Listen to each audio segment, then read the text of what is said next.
Hey, I'm Alex, and welcome to Hallucination. If you love true horror stories, consider subscribing. It really helps the channel grow.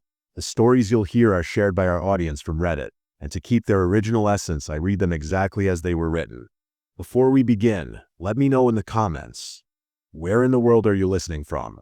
Also, check the timestamps in the comments for story titles and easy navigation. Now, let's dive into the darkness.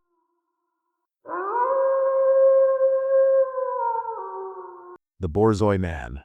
I had committed the route to and from my friend's house to memory by the time I was 12. We went there as a family pretty much every weekend. It was about a 30-minute drive, pretty damn far for a kid my age. I couldn't do much else in the car but look at the road ahead because I got carsick if I looked at my phone for any longer than a few minutes. Thus, the route was forever burned into my mind. That summer, the summer I turned 12, we would visit that family a lot. We often joked that we practically lived at their house at that point, considering we ate half our dinners there. It was nice. My sibling and I got to play on their PlayStation, and my parents got to sit on the porch and have a couple beers with their friends. A win-win. We'd stay for a while too, sometimes all the way until midnight. We'd have so much fun that we'd lose track of time, only realizing when the youngest in the family started to fall asleep. We'd pack up our stuff and head off into the warm, humid summer night, lamenting the fact that we had to leave at all. The night it happened, it was raining. The car's digital clock flashed 11:14 as the car started up. I always loved riding in the car at night. It usually meant we were headed home from somewhere, which was always nice. I could get in bed, lie back, relax, and put all the day's events behind me as I drifted off to sleep. I just found it so calming. The lights of the highway would speckle the road ahead of us, and even though I knew it was just more cars, I always loved how it looked. Due to the light pollution, it was the closest I could get to a starry sky. I'd rest my head against the car window and watch the lights fly by. It was nice, and the sound of the rain made it even nicer. There was one stretch of road, though, that always grabbed my attention. It was right after the exit ramp we would use to get off the freeway. There was a park off to the left, a big open field of grass surrounded by woods. An old rusted swing set sat in the center next to a filthy slide and some worn-down monkey bars. They weren't even over any wood chips, just more grass. It was incredibly unsafe. I wasn't sure why the town hadn't just torn it down already. During the daytime, this was just a normal run-down playground in a big field. There was nothing special about it. Sometimes we'd see kids playing in the grass or someone playing fetch with their dog. It was your average park, but at night, when the street lamps and moonlight were the only things illuminating it, the park transformed into something else. Shrouded in darkness, the field seemed to stretch on for miles, and the forest surrounding it was nothing more than a deep black void. I was never that scared of the dark as a kid, but this park always unsettled me. I'd always look out the window and imagine seeing something there, something inhuman and terrifying.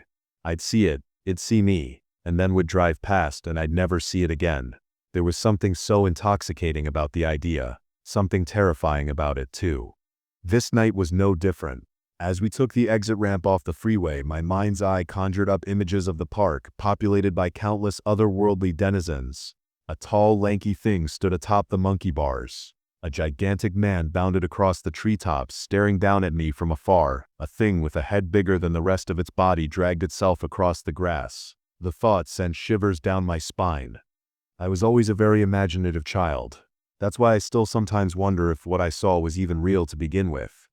As the park came into view, the shapes of the playground blurred by the raindrops running down the side window, I saw something. A pale lump of something sprawled out across the grass. My eyes widened and I pushed my face up against the glass. My worries about seeing something terrifying in the darkness gave way to curiosity in an instant.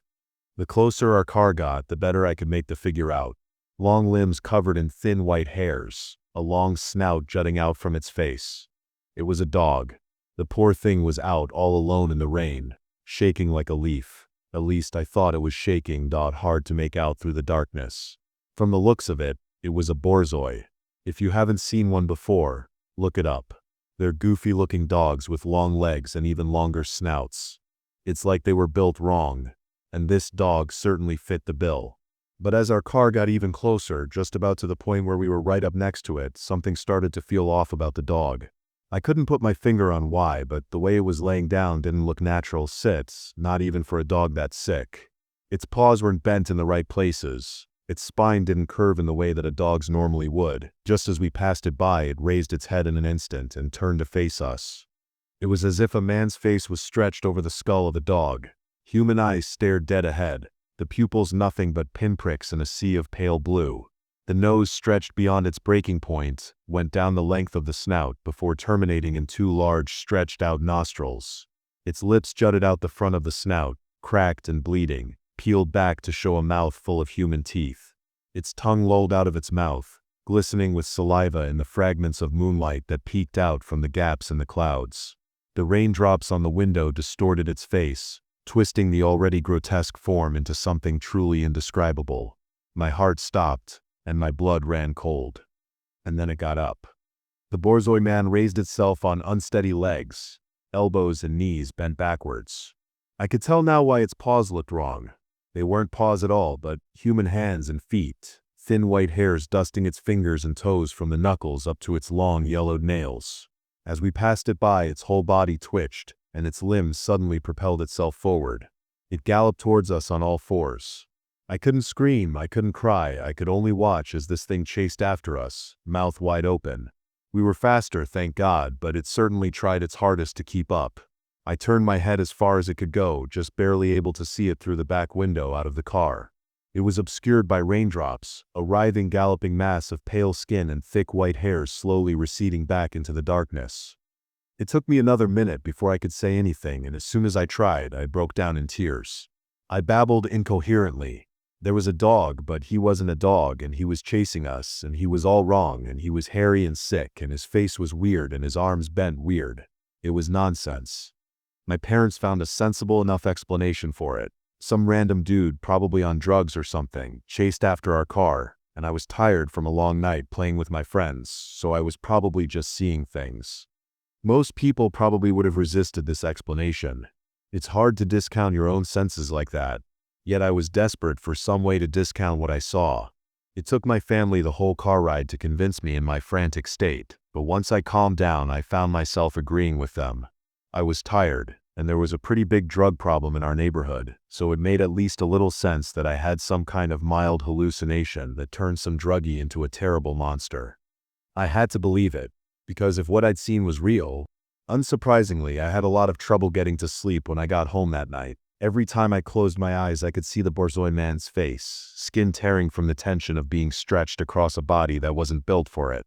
I could smell its breath, hot and rancid. I could hear its labored breathing as it bounded towards us through the darkness. What if it followed us? What if it chased us, just barely out of our sight, all the way home? I kept replaying my parents' words of reassurance over and over in my head. You're tired. You're exhausted. You're seeing things. It was just a man. There's nothing to worry about. I tried my absolute hardest to fool myself into believing what they had told me. After an hour of deep breaths and frantic rationalization, I had done it. I tricked myself. Relief washed over me. Eventually, exhaustion took me over, and the gentle pitter-patter of raindrops on the roof lulled me to sleep. I had the most pleasant dream, though I can't remember what it was about. The dream didn't last. I awoke suddenly in the middle of the night to an unbearable stench. It's hard to describe. Sickly sweet, a mix of mud and blood and perfume and rotten fruit. It's hard to identify a smell when you don't know the source, and I did not want to know where this was coming from. I would just gone back to sleep, but it was too intense to ignore. Maybe it was an issue with our plumbing. Maybe I could wake up my mom and ask her what was going on. My eyes fluttered open and slowly adjusted to the darkness of my room. I always sleep on my left side, facing the window. Rain beat against the roof of the house. The storm had grown more intense since I fell asleep. I was about to get out of bed and make my way towards the door when I noticed something strange glinting in the darkness of the window. They were far too big to be raindrops stuck to the glass. I sat up and squinted. It wasn't until I noticed the fingers gripping the outer edges of the windowsill that I knew what I was looking at. The glint of its eyes. It stood, shrouded in darkness, right outside my window. Its body was soaked. Masses of matted fur covering most of its face. Only its eyes remained completely uncovered. I could just barely make out its pupils moving, scanning the room. Could it not see me? Did it not know I was in here? It pressed its nose against the window and sniffed, as if it was trying to track my scent through the glass. I heard a sickening crunch as it pressed its nose further, mashing it into nothing more than a mangled mess of cartilage. Blood dripped down the glass. The window creaked. Another wave of that horrible smell washed over me. It was even stronger this time. I doubled over as soon as I smelled it, vomiting all over my quilt. I could hear it sniffing outside the window, or at least trying to sniff, as the blood pooling against its nose was snorted back down into its throat. It had caught wind of the scent of my vomit through the glass. It was clawing at the window now, long nails scraping crisscrossing patterns of little white lines, whining like a spoiled dog begging for table scraps the whole time. It wanted so badly to get through that window and do whatever it was trying to do to me. Probably eat me, maybe tear me apart too for good measure. I didn't know and I didn't care. This thing was trying to get me. I hid under the vomit-stained covers, tears streaming down my cheeks. Thinking back on it, I should have ran, booked it to my parents' room and screamed as loud as I could. But I knew they wouldn't believe me. That man couldn't have tracked us down, no way. They'd say I was just imagining things. After all, how could it be standing outside my window when my room was on the second story? The scratching stopped after a minute or so, but I didn't dare look out the window to see if it had left. I couldn't bring myself to pull my head out from under the blankets. I was terrified that maybe somehow it had gotten into my room, that it had forced the window open and crawled into my room, and now it was standing over my bed, leering down at the shivering mass underneath the covers. I could almost feel the spit dripping from its tongue onto the covers. Maybe if I just stayed still it would go away, back through the window, up the driveway and away from my house. A loud thud reverberated through the room and startled me into pulling down the covers. Images of the thing staring me down from the other side of the window. All I saw when I looked, however, was a smear of blood. Not long after that I heard the second thud, and then the skittering of nails across pavement. I rushed to the window, nearly tripping over my own feet, and stared out at the driveway. Nothing. The Borzoi man must have retreated back up the driveway and down the street. I never told my parents about that encounter. That night I put my sheets in the wash, left the window open to air out the faint hints of that horrible stench that still permeated my room, and then just sat there on the floor, crying. I'd just tell them the blood on the window was a bird that had hit it overnight. I didn't want to tell them what had happened. I just wanted this all to be over. I wanted to bury whatever this thing was deep into my memory, so deep that I'd never think about it ever again. It would work, if not for a single disturbing fact, one that still makes my stomach churn thinking about it. For the rest of the time I lived at that house, my room smelled like wet dog, and I was the only one who could smell it.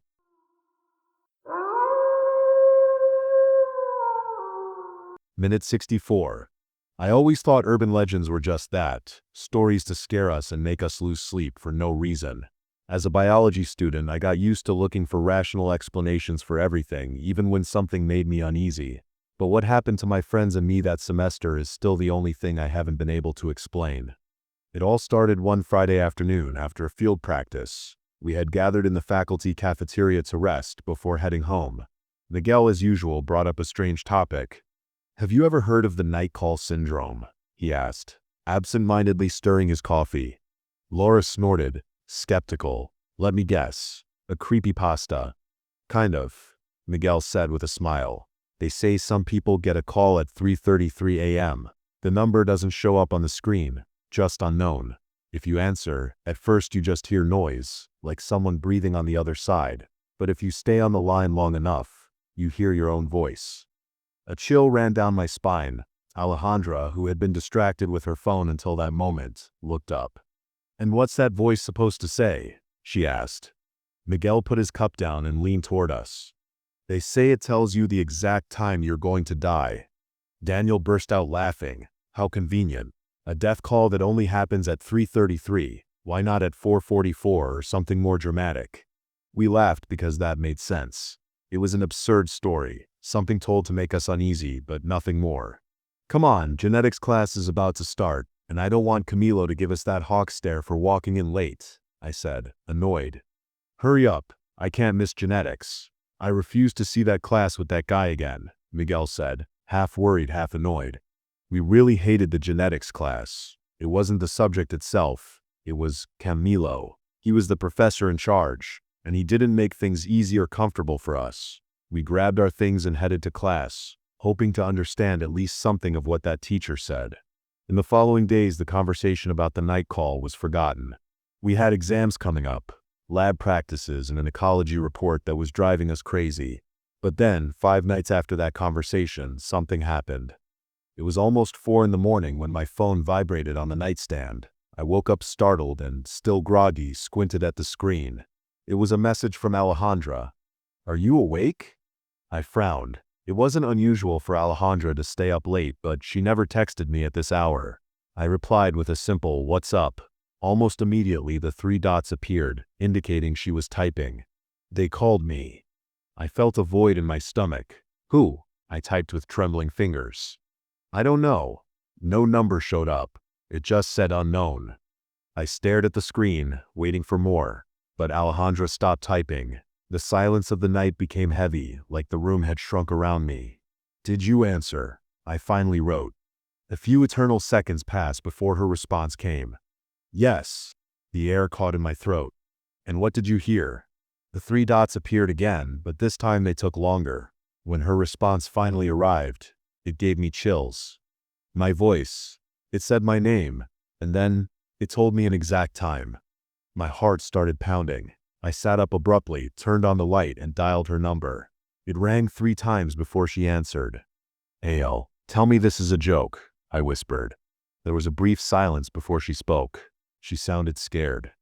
"I'm not joking. They told me a date and time, Thursday at 3:33 a.m., and it was my voice, my own voice."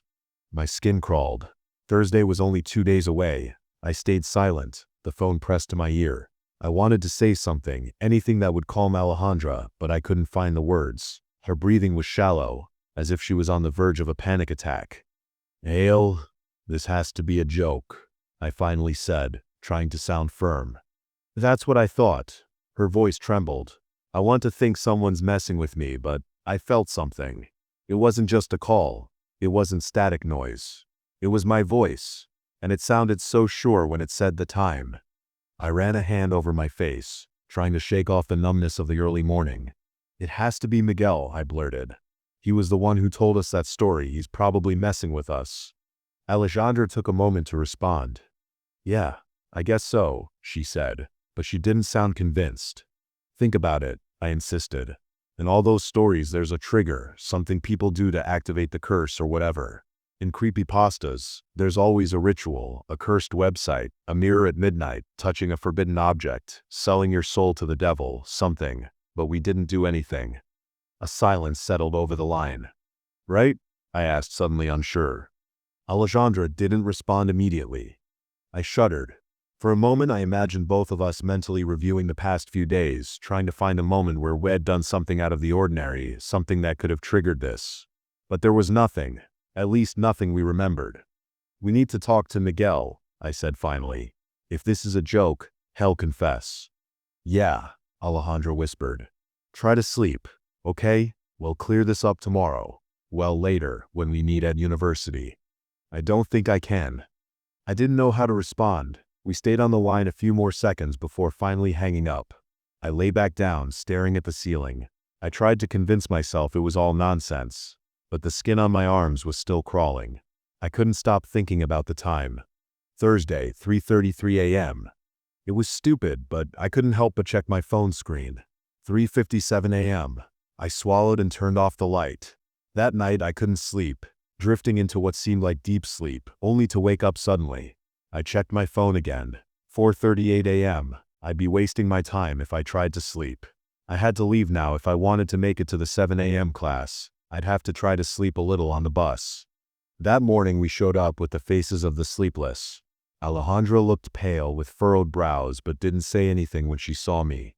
We just walked together to the faculty in silence. We found Miguel in the courtyard, laughing with Daniel and Laura, like nothing had happened.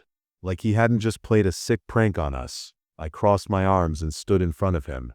"Very funny, Miguel," I said, without even greeting him. He looked up, confused. "Huh? Good morning. How are you?" "I'm good, thanks for asking," he said in an ironic and playful tone. Alejandra didn't say anything. She just stayed a few steps behind me, lips tight. "The call," I said. "You can stop the show now." Miguel blinked. "What call?" I frowned. "Come on, don't play dumb."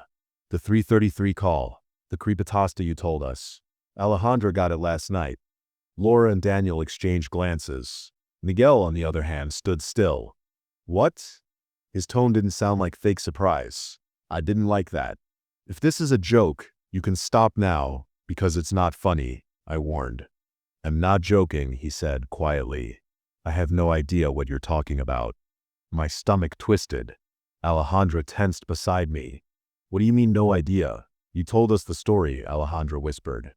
Yeah, but Miguel scratched his neck, uneasy. I just heard it from a cousin. I never said it was real. An uncomfortable silence settled between us. Okay, calm down, Daniel said, raising his hands. If Miguel didn't do it, then someone's messing with you. Couldn't it just be some random guy with too much free time? How can it be random if the voice I heard was mine? We all fell silent. Miguel rubbed his hands together nervously. Look, if this is real, he said quietly, the story I heard said something else. Alejandra and I looked at him, tense. If you get the call and answer, there's no way to avoid it. The air seemed to thicken. That's stupid, I said, trying to laugh, but my voice sounded hollow. That's what the story said, Miguel insisted, looking at us seriously, and there's more. We waited. If Alejandra answered, she won't be the only one to get the call. A chill ran down my spine. I slowly turned to Alejandra, but she was already looking at me, wide-eyed. Daniel broke the silence with a nervous laugh. Well, then it's easy. No one answers calls from unknown, and that's it. And if you don't have a choice, Alejandra asked, in a whisper. I didn't understand what she meant until my phone vibrated in my pocket. I felt a cold jolt in my chest. I pulled the phone out with trembling fingers. On the screen, there was no number, just one word. Unknown. The phone kept vibrating in my hand. Fear gripped my chest, freezing my fingers. Don't answer, Alejandra whispered, wide-eyed.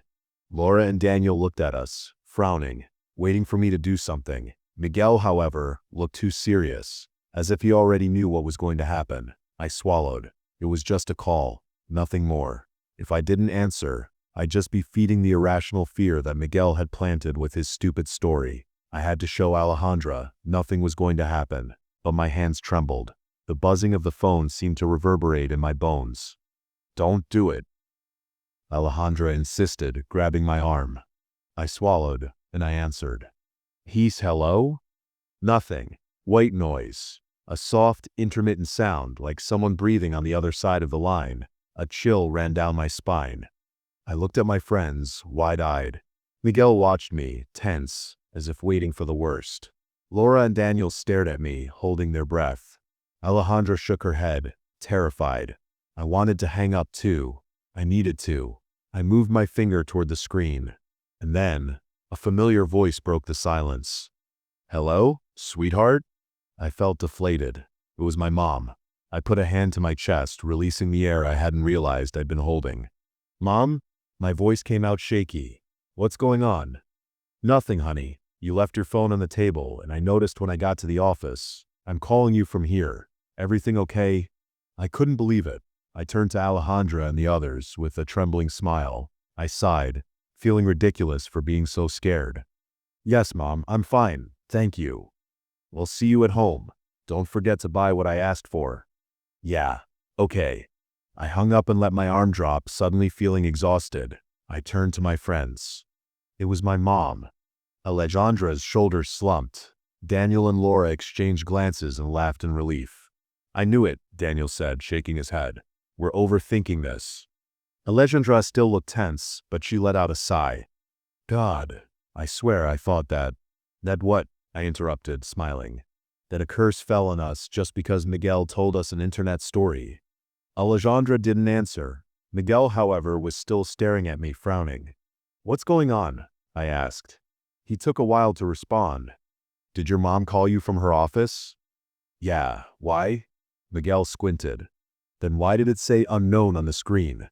The relief evaporated in my chest. I froze. What? I looked at the phone screen. The call wasn't in the history. The fear hit me again, hard. Alejandra put a hand over her mouth.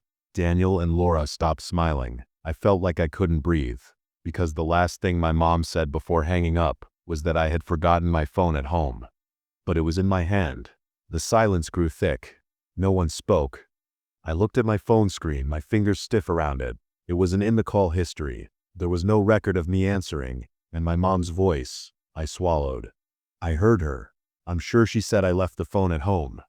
Alejandra shifted uncomfortably beside me, crossing her arms over her chest. But, you have it in your hand. My stomach churned. Maybe you just misunderstood, Daniel interjected, with his logical tone as if he were explaining a simple math problem. You said you were nervous, and you were. Your mom probably said she left the phone on the table, that she left it at home, not your phone. I stared at him. You think I imagined it? I'm not saying you imagined it, just that you interpreted it wrong. It's normal. Daniel waved his hand. The brain tends to fill in information when it's in an anxious state. Sometimes we hear what we're afraid to hear. Alejandra nodded slowly, as if trying to convince herself he was right. Laura, on the other hand, still had her lips pursed. But the call history, she murmured. That is strange, Daniel admitted. But there are logical explanations. It could have been a glitch, or the number was hidden. There are apps that allow that. And the white noise? Alejandra interrupted. Daniel shrugged. Bad signal. My point is, if your mom called, that's the important part. All the rest are details that were exaggerated because we were scared. I crossed my arms. I wanted to believe him. I wanted him to be right, but something in my stomach wouldn't let go. Miguel, who had been quiet up until now, rubbed his chin. Maybe it's just that, or maybe it's already started. Alejandra shot him a sharp look. Miguel. He shrugged with a half smile, but didn't seem as relaxed as he tried to appear. In just saying. Daniel scoffed. Stop saying nonsense. I looked at my phone again, my heart pounding. Maybe Daniel was right. Maybe it was just my mind playing tricks on me. But then it vibrated again in my hand. Unknown number. I ignored the call. I didn't even say anything to the others. I just blocked the screen, put my phone in my bag, and pretended nothing had happened, that everything was fine. I had a physiology exam to do. I couldn't lose my mind now, but as soon as I sat in the classroom and saw the paper in front of me, I knew I couldn't concentrate. The questions were there, waiting for answers. I would know by heart at another time. Why does a boa's heart rate and ventilation decrease after hunting? What are the implications for its metabolism? I had no idea, because my mind wasn't here. I could only think about the call, about the word unknown glowing on my screen, about the possibility that, at this very moment, my phone was vibrating inside my bag. I tried to focus. I took a breath. I answered a few things with whatever my brain could piece together, but when time was up and they collected the papers, I knew my result would be disastrous. We left in silence. Alejandra walked beside me with a frown, but didn't say anything. Maybe she hadn't done well either. When we reached the cafeteria, hunger hit all of us at the same time, a black hole in our stomachs. We had an hour before the lab, and if we didn't eat now, we wouldn't eat later. We ordered food, sat at our usual table, and for a moment, the world felt normal again, until I took out my phone and saw the 5 missed calls. All from the same unknown number. I didn't eat. While the others devoured their meals, I was completely absorbed in the screen of my phone. I needed to find the story. I searched by keywords. Mysterious call, unknown number, phone creepypasta, cursed night call at 3:33 a.m., click after click. I entered forums, horror story websites, blogs with strange fonts and dark backgrounds. I read story after story, but none matched exactly what Miguel had told us that day. Something told me that if I understood the story well, if I found its origin, we could do something to get away from it, to prevent it from becoming our reality.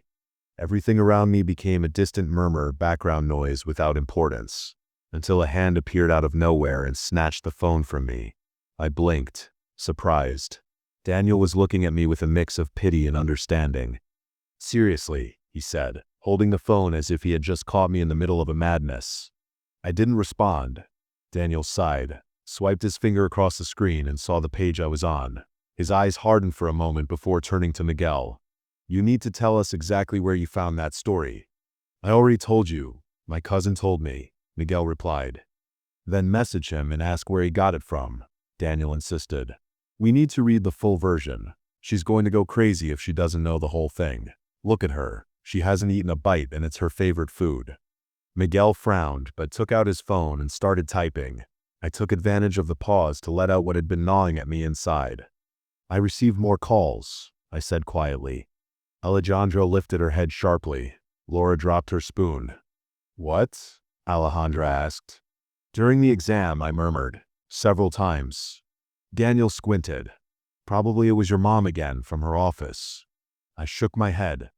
No, she knew I had the exam at that time. She wouldn't call me then.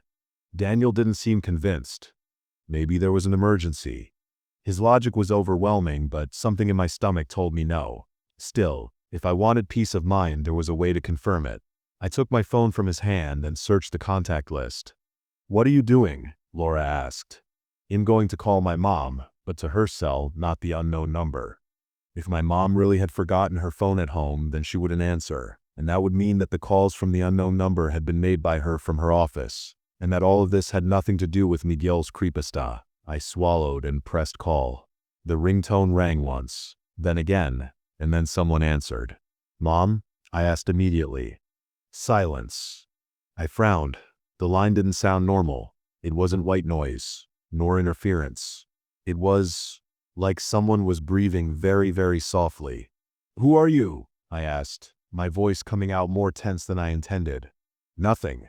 Why do you have my mom's phone? I insisted. More breathing. Something creaked in the background. Answer me. Then the voice changed. It was no longer the static whisper of a stranger. It was my voice, or something that sounded exactly like my voice. Tuesday 1:04 p.m. It wasn't said with aggression or drama. It was just spoken as if it were an absolute truth. A chill ran down my spine. What does that mean? But there was no answer, just the dry sound of the call ending. I was left with the phone stuck to my ear, paralyzed. What happened? Laura asked urgently. I didn't respond. With trembling fingers, I called my mom's number again. This time, the operator answered coldly. The number you have dialed is turned off or out of coverage. No. My friend stared at me in complete silence. I could barely breathe. I decided to do the only thing I could, call the unknown number that had been calling me during the exam. It rang twice. Hello, a woman's voice answered. It wasn't my mom. It was an unknown woman who let out a small laugh before speaking. Oh, sorry. Your mom is on her lunch break. That's why she's not in the office. But if you want, I can leave her a message, or I can tell her to call you when she gets back. The knot in my stomach tightened. No, it's not necessary. Just tell her we'll see her at home. Okay, I'll let her know. I hung up. My hands were trembling. I could feel the weight of all their stares on me. Who was that? Miguel asked. Someone from my mom's office. And what did she say? I swallowed. That my mom is on her lunch break. Nobody said anything, but I could see on their faces that they were all thinking the same thing. If my mom was at her office having lunch, without her cell, then who had it? I don't understand what's happening, Alejandra whispered. Neither did I. I told them everything, that someone had answered my mom's phone, that she hadn't said anything until I demanded answers, that then she spoke with my voice, that she gave me an exact date and time, that later I called my mom and her phone was off.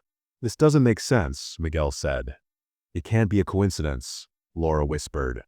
No one had answers, not even Daniel. He who always found the logical way out was silent. Finally, it was him who spoke. The most logical explanation is that someone entered your house. His voice sounded tense, forced. Maybe a thief, or a thief. Since you said the voice was female, that would explain why someone answered your mom's phone. And my voice? Because that wasn't just a female voice. It was my own voice, Daniel, I asked in a whisper. Daniel didn't answer. And the day and time? I continued, feeling panic rise in my throat. Is it the exact moment when I'm going to die? Silence. Daniel couldn't give me an answer, and that terrified me more than anything else. Laura looked at all of us, still with the tension hanging in the air. It was clear she was trying to stay calm, even though her eyes reflected the same uncertainty we all felt. Listen, she finally said, we can keep speculating here and letting ourselves be carried away by panic. We need proof, something concrete. And how are we supposed to do that? Miguel asked, crossing his arms. We'll go to your house, Laura said, turning to me. If it really was a thief, we'll know immediately. If the door's forced, if things are messed up, if something's missing, that would confirm that someone entered, and that the call you received was simply from someone who found your mom's phone and answered it. And if we don't find anything, murmured Alejandra, without finishing the sentence. Laura sighed. If we don't find anything, well, think of another explanation. But at least we'll rule one possibility out. I couldn't oppose it. Deep down, I needed to see it with my own eyes. Okay, I agreed. Let's go. No one complained. They all understood that, after what had happened, I couldn't go alone.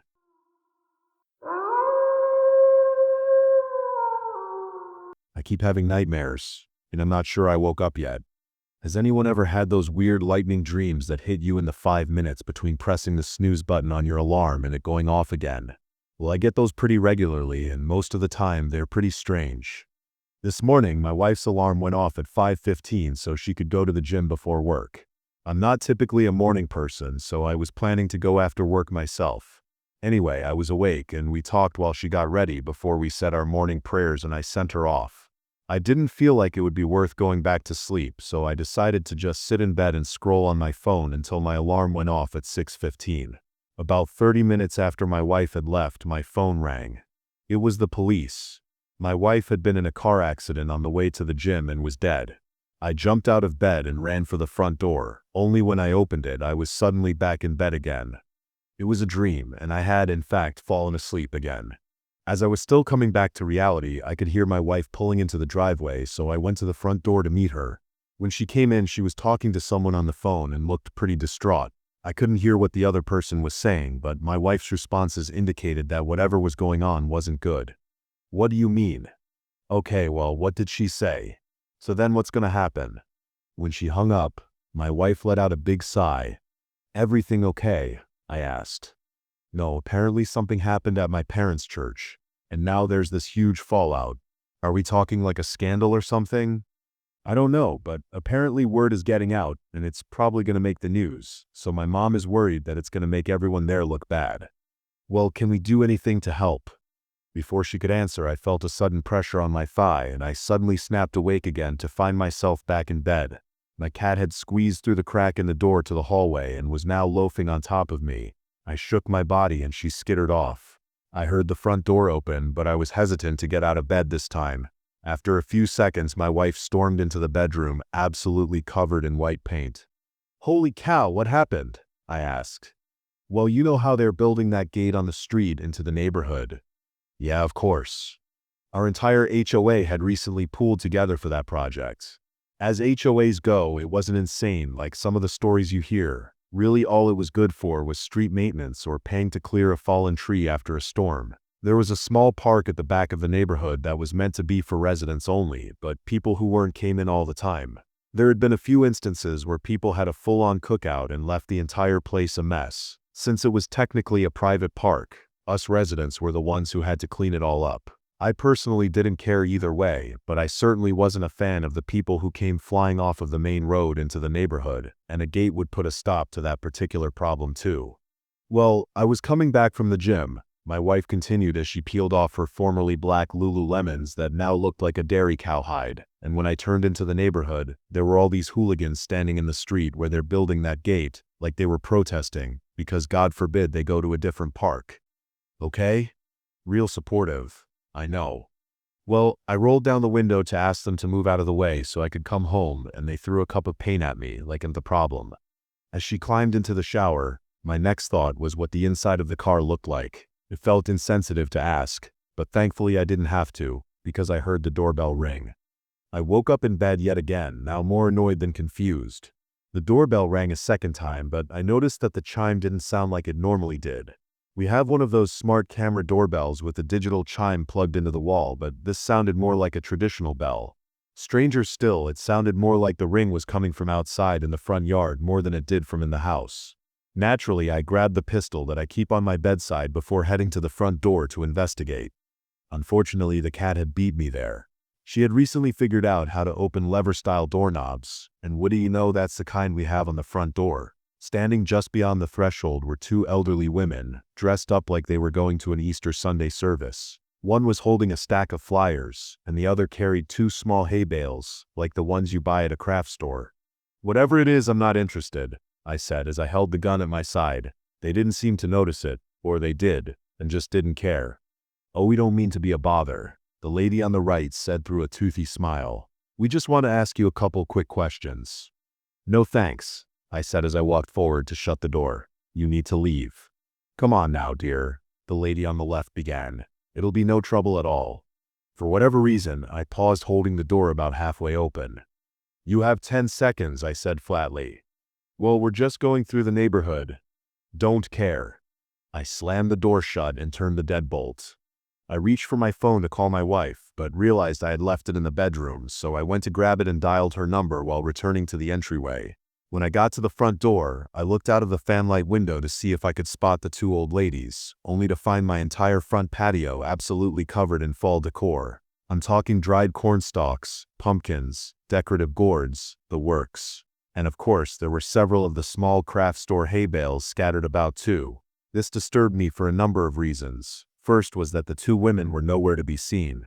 Second was that the patio had, up until now, been devoid of any decorations aside from the wicker table set and a few dried leaves that blew in from the yard. Third of all, it's the middle of March. My phone rang, and I stirred from my slumber yet again. Back in bed. It was my wife, probably calling to see if I was up and getting ready. "Hello?" I said warily. "Hey, I'm almost home," I heard my wife say. "Can you come help me?" I figured she had stopped in at the grocery store across from the gym and needed help bringing in bags. That wasn't out of the ordinary, but I still wasn't going to take any chances at this point, so I grabbed my gun for real this time and tucked it into my waistband before heading for the door. Just as I walked outside, I saw my wife's car coming down the street. As she pulled into the driveway, I heard a commotion over the rise in the road that she had just come over herself, and I looked just in time to see a horde of children come scrambling down the road toward our house. They all looked between the ages of 5 to about 8, and every one of them wore dirty, torn clothes and were covered in grime and filth. Before my wife could get out of the car, about 20 of them surrounded her car while the rest began romping around in the front yard, wrestling with each other, throwing rocks back and forth, and so on.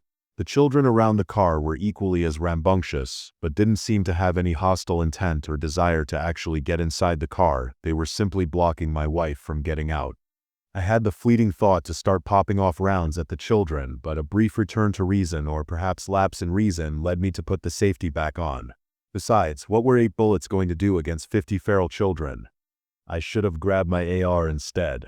I rushed outside and began shooing the kids off, and a few scurried away into the empty lot next to our house. As I reached the car and grabbed the handle to the door, I heard the loud rumbling of a massive vehicle coming down the road. Sure enough, a big red dually rumbled over the hill and pulled into the driveway. It had an excessive lift kit and lead strips covering nearly the entire undercarriage as well as the rims. You know, a bro-dozer. A man looking like he had just come from a Limp Bizkit concert stepped more like fell out of the driver's side door and clambered over to me. "Dude, I am so sorry," he said. "Is this all you?" I asked, motioning to the swarm of rugrats in my front yard. "It's hard to keep track of them all sometimes, you know." "I don't care," I shot back. "You need to get them off my property." "You got it, bro." As he started herding up the children, I opened the car door for my wife and helped her out. "Get inside," I said. She went into the house without a word. A long white van pulled up on the street in front of my house, and the man started ushering the children inside.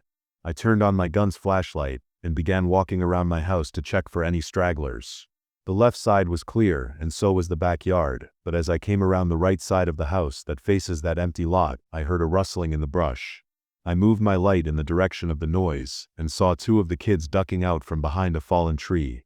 "You can't be here," I shouted sternly.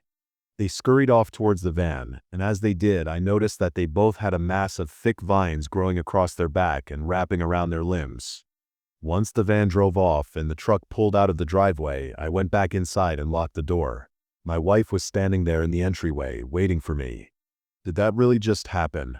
I asked. "Are you serious? Why would you even ask that?" she replied. "Well, I know this sounds crazy, but I've kept on waking up this morning from different dreams that have gotten progressively weirder." "What do you mean?"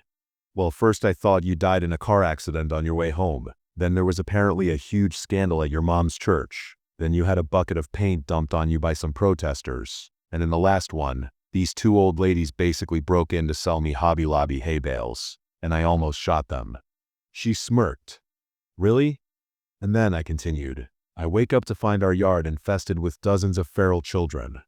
My wife's face suddenly looked puzzled. "What are you talking about?" she asked with confusion. "Really, did you not just see 50 ratty kids outside?"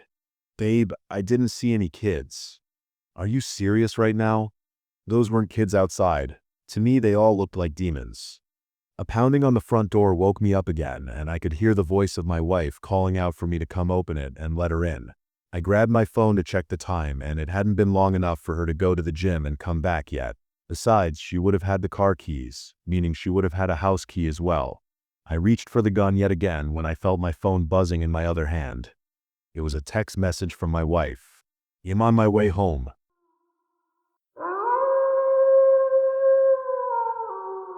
I keep picturing myself melting. Black void.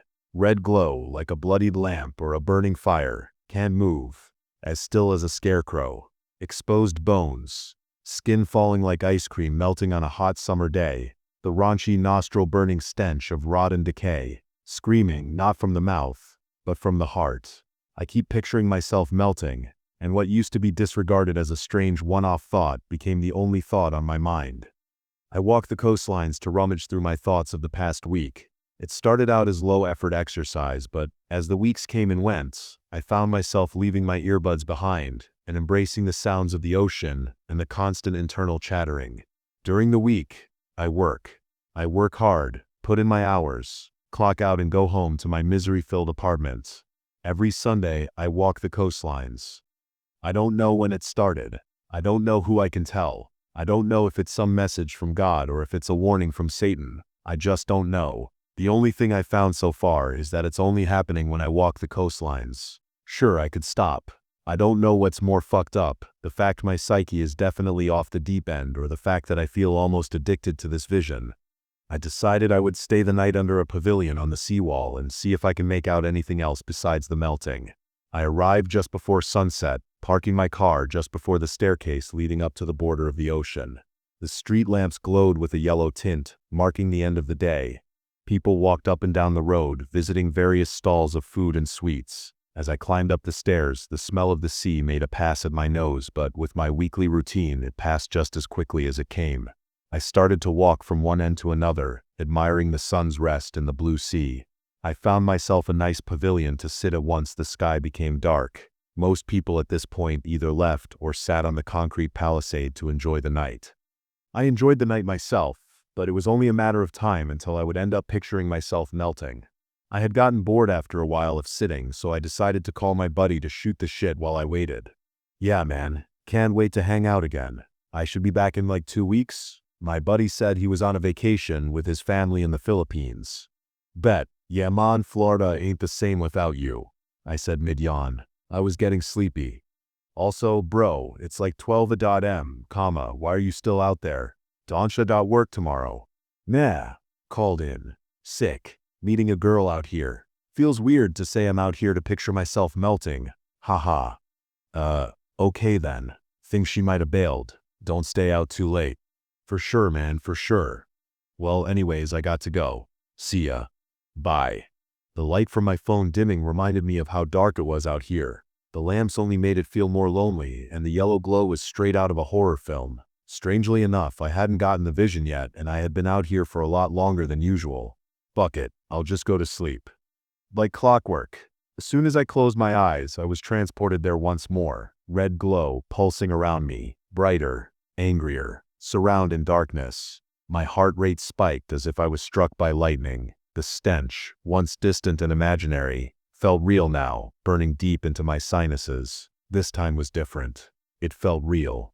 I opened my eyes and gasped, heaving until my breath could catch up with my beating heart. My skin tingled, sweat trickling down my forehead. Dully, what the fuck is happening? I looked around me, checking to see if anyone saw me, but I was alone. I bolted to my feet, an intense wave of vertigo and the so surging afterwards. I almost fell, until I caught myself on the concrete palisade, digging my hands into the railing. Panting tears began to well up in my eyes. I tried to hold them back, and in response I let out a crackling groan. I was breathing in through my nose, out through the mouth, trying to calm myself.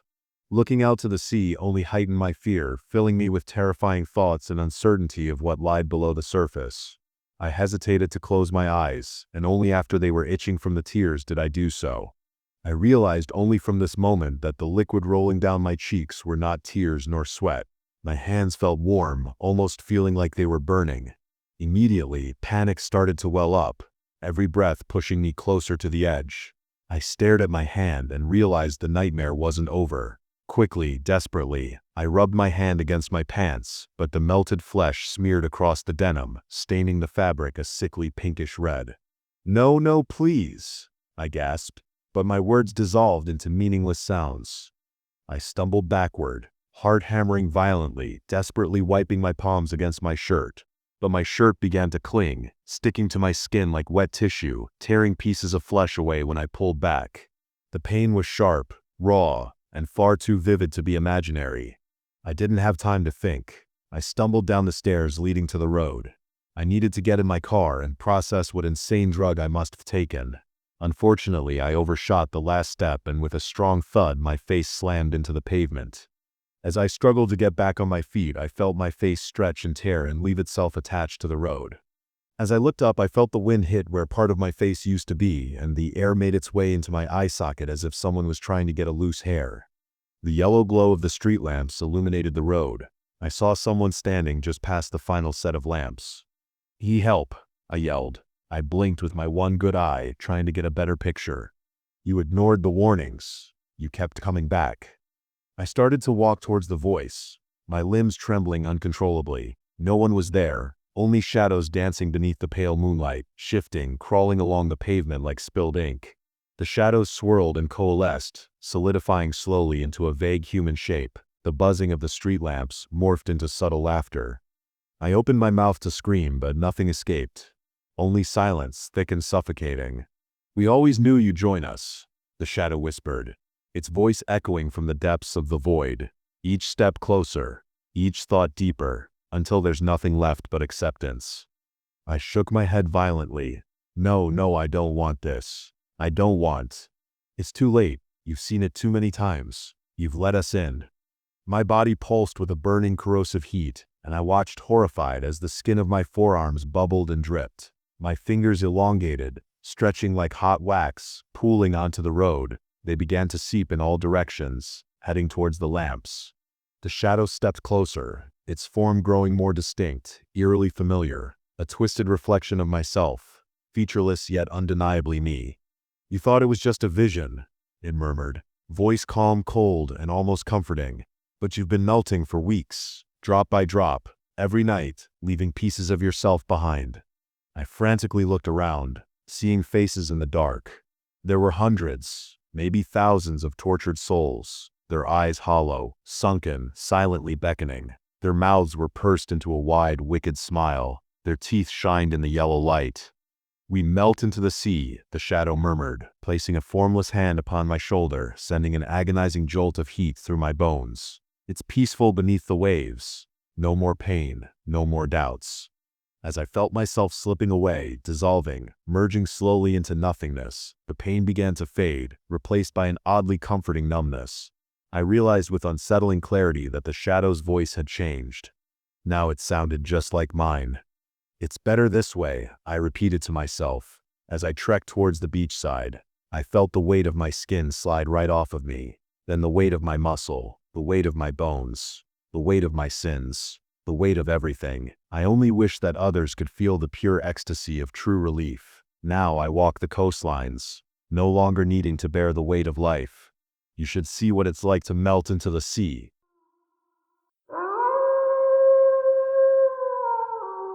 We shouldn't pray for miracles. Hallelujah, praise the Lord. The cry resounded throughout the dusty, sweaty crowd of people pushing in on me from all sides. I could feel the hot breath parting the back of my hair, see the whites of the eyes of the man rocking back and forth next to me. We all sat in newfound stunned silence as the child took 2 shaking steps, his wheelchair discarded behind him like an unwanted plaything. The tent pitched and billowed against the dry summer wind, creating a low rumbling as if the heavenly host had begun a drum roll of anticipation. The boy walked into the outstretched arms of the Reverend, who scooped him up and held him aloft, a testament for the gathered crowd in this revival. I felt that familiar warm tingle in the pit of my stomach. I had been raised Catholic, and I used to even consider myself devout, but the world has a way of beating hope in the greater good out of a person. But prison is specifically engineered to do it with maximum efficiency. I rubbed my shaved head, wiping a glistening layer of sweat on my jeans, trying to stifle the hint of religious fervor that had reared its head again. But looking when the smiling boy pushed his wheelchair, the tool that had been his own little prison, I couldn't help but wonder if there was a god. Rationally, I knew he could be a plant, a paid actor just playing a role. But the possibility of healing, reconciliation, and a fresh start is far sweeter than any narcotic the world can offer. I know that from experience. So, dragging my feet, I joined the line of petitioners waiting for their miracle. The usher directing the liquid flow of human bodies looked at me with undisguised disdain but waved me through regardless. "If you believe that it is God's will," the Reverend cried, spittle flying onto the nearest audience members, "you shall receive a true blessing tonight." The next in line, a young couple, came forward as the ushers led them by the hand. I could not hear what words they exchanged to the minister as he leaned towards them, but I could tears falling from the young woman's face. The lights began to surge, the music growing in intensity, as the preacher stood up and gazed around the room. This man before me has asked for prayer to increase his faith. Now what can be more fitting for a night like this? The audience hung on the preacher's every word, as they stretched out their hands. Intense silence filled the multitude, as the minister slowly touched the shaking man's forehead. Then with an explosion of activity, the young penitent began to shake violently. His whole body was rocking back and forth like we were being tossed on a stormy sea, until his knees buckled and he fell to the dusty floor, limbs flailing. The crowd gasped audibly as the young woman he had arrived with was crying helplessly as his seizure worsened. Despite the distance and the mass of bodies obscuring my sight, I could see murky foam pouring from his mouth and hear the choked gurgle escape his throat. "There's no need to panic now," the preacher began again, his bravado returning. "Christ gave us the ministry of deliverance for a reason, didn't he?" The noise of the crowd quickly turned from concern to a deafening roar of approval at the words, and outstretched hands directed prayer towards the quivering, prostrate figure.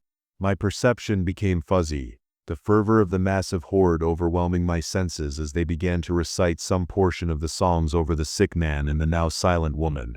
I was paralyzed, deciding between my options.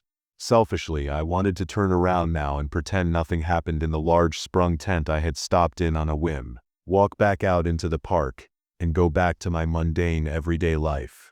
But I knew rationally that this was wrong. This man was clearly having a medical emergency, while hundreds of people prayed over him and did nothing more. My decision was made when I saw that the frothy spittle had started to fleck with blood. I began to cut my way through the crowd, weaving in between the throng of outstretched arms. I retrieved my cell phone and began to dial 911, but the operator's words were completely drowned out by the exuberant chanting, singing, and glossolalia filling the enclosed space. "We're in the Mountain View Park," I managed to yell into the receiver end of my phone. "Just send an ambulance, maybe the cops too. I think he's having a seizure."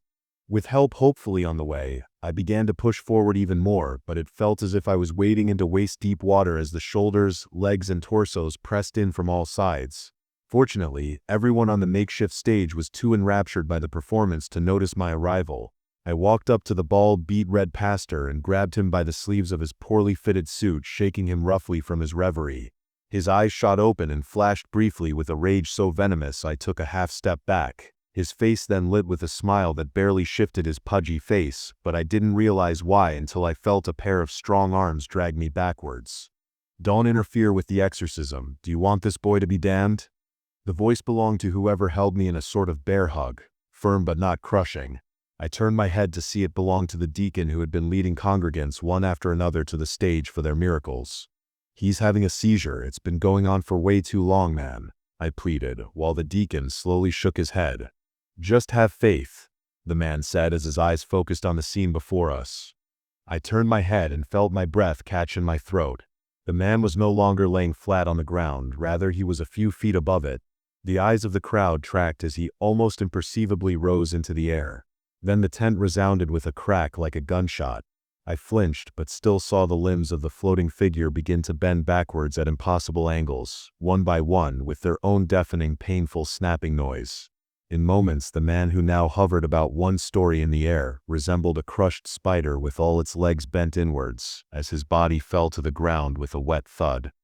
I could hear parts of the crowd exclaim in fear and disgust. Some even ran to the exit, but the majority held fast, hands lifted high in supplication, eyes shut to the horror taking place feet away from them. The stage itself was quiet, the crumpled form on the floor mercifully still in death, his lover collapsed on her side weeping, and the pastor looking on impassively. The preacher bowed his head for a moment, deep in meditation, before suddenly raising his eyes and declaring in a booming voice that the demon had been banished back to where it belonged. "Do not fear for what has happened to this boy's mortal form, for even now I assure you he shares in our inheritance in God's kingdom." His words filled me with disgust, but I couldn't take my eyes away from the lifeless, deformed corpse on the stage. What I had seen was impossible, but those words brought me no comfort as I watched the limbs begin to twitch once more. While the crowd continued to pray in the religious ecstasy brought on by this dreadful miracle, the once dead form began to stand once more, arms and legs slowly returning to their original position as he straightened up. When the figure rose to his full height, he looked out towards the crowd, eyes glassy and dark. One by one, everyone present became aware of the new horrifying spectacle and reacted with shock and terror. The now sputtering minister started to lift his Bible and spout off some vain prayer when this thing quickly raised its hand over his forehead. In a mockery of how he had been anointed just minutes earlier in his life, the strung-up, lifeless puppet touched the face of the minister as he gaped like a fish out of water. At first nothing seemed to change, but after a few moments the already substantial girth of the suited charlatan's stomach began to bulge. He doubled over, a cry of pain and fear escaping his mouth, only for it to be followed by a puff of dark smoke. As the arms holding me began to loosen, I watched in pure fear as the smoke emitting from the man in front of me gave way to bright orange embers, and then his body erupted into red flames. In seconds the wooden stage caught ablaze, and the whoosh of the fire was met by the cacophony of terrified cries as the crowd surged towards the exit. Finally wriggling free of my now slack-jawed captor, I began to follow the fleeing congregation, feeling my feet sinking into the soft flesh of those unfortunate enough to be caught by the stampede. The immense pressure of bodies tore through the thin walls of the tent as thick dark smoke began to fill the enclosed space. I felt I was about to be choked by the weight of bodies crushing on me from all directions, combined with the copious amount of smoke I had already inhaled, but I finally burst out into the cold, clear night as the crowd finally rushed out of the exit. I could hear the sirens coming from far off, in response to my call, or the thick column of smoke I am still unsure. Screams echoed into the darkness, as the now blazing tent caved inwards, dooming those who were either too slow or disoriented by the smoke. But the instant before the tent fell, I swear I saw a dark figure shoot out from the tent and ascend upwards in a blur of movement. In my mind, I can still faintly hear the hideous sound of what I can only imagine to be massive, leathery wings flapping through the cool twilight air. I shivered, overwhelmed by the fear of both what I had seen and the horrible things I could only imagine, and for the first time in years I prayed.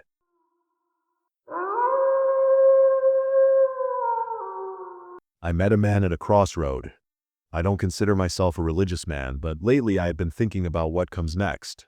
Maybe it's the fact that I just turned 41, or it might be that I watched my father wither away physically and mentally to nothing last year before his body finally expired days before my birthday. I started drinking a lot at first, as a lot of people do when something like that happens. I had been bar hopping one night, and honestly was starting to think about suicide as a genuine solution. I was walking along the rural road that would take me home when I got hit by a driver who didn't see me. I don't remember much beyond the initial impact until I woke up in traction with what looked like an erector set around each of my legs. The pain I was in was immense and varied from fiery from my feet to hips to a deep soreness up into my torso and neck. I wasn't awake very long, and that trend continued for a few days on end. I barely ate, not feeling strong enough to swallow for a little more than a week. I was still held together by the pins and rods in my hips and legs when I went to court with the man who had hit me the first time. He had apparently been drinking as well, which in the eyes took all of the responsibility off of my shoulders. It didn't alleviate the guilt I felt form like a stone in my chest when I heard the charges he was being hit with. However, I didn't speak up because I had been advised not to earlier that morning. I was wheeled into the elevator and transported back to the hospital. Time faded into that barely awake, half asleep state again for a long time. The days blended into weeks, and as my body healed, I started being allowed more time out of my room. Of course, I was in a wheelchair and had a nurse, or my father pushing me around, but I was enjoying the bursts of freedom. I did not enjoy what came a week after I was discharged. I still had a lot of metal framework holding my lower extremities, but some of the stabilizing bars had been removed. I was also enrolled in physical therapy. Trying to support my own weight was a brand new level of hell that even Dante's Inferno didn't describe. It took me months before I could stand on my own, and every time a set of the pins protruding from my flesh were removed, I would hit a setback. I began to believe that I would never walk again without assistance. That led me down another dark mental and emotional hole. I once again began to contemplate suicide and was sitting on the recliner that I still had to use as a bed, trying to think of a reason to live when I was struck by the sudden urge to leave the house. I maneuvered my body into the manual wheelchair and started toward the front door. "Is everything okay?" My mother's voice floated down the hall, sounding more concerned than anything. "I'm fine, just going around the block," I called back. "Be careful out there," she said. I was already rolling forward when I replied, "I always am." I opened the door and rolled through, pulling the door closed as my momentum carried me down the ramp to the sidewalk. I started away from the house, pausing at the corner to pull a bottle of pain medication from my pocket, shaking a single pill into the palm of my hand, tossing that into my mouth, swallowing it with the aid of a couple of gulps from the water bottle hanging from the armrest of my wheelchair. I wheeled across the street and around a corner, just needing to clear my head, all of my negative thoughts piling up. As I rolled along, I breathed deeply, absorbing the crisp evening air as I went on my way. I turned another corner onto a busier street, people moving between restaurants and bars in small knots. I maneuvered through the crowd and into one of the bars, and up to the counter. "How can I help you?" the square-jawed man behind the bar asked. "Can I get a Coke and an order of chicken wings?" I asked, not wanting to mix alcohol with the opiates already dissolving in my stomach. He nodded and took the debit card that I offered, returning with my drink first.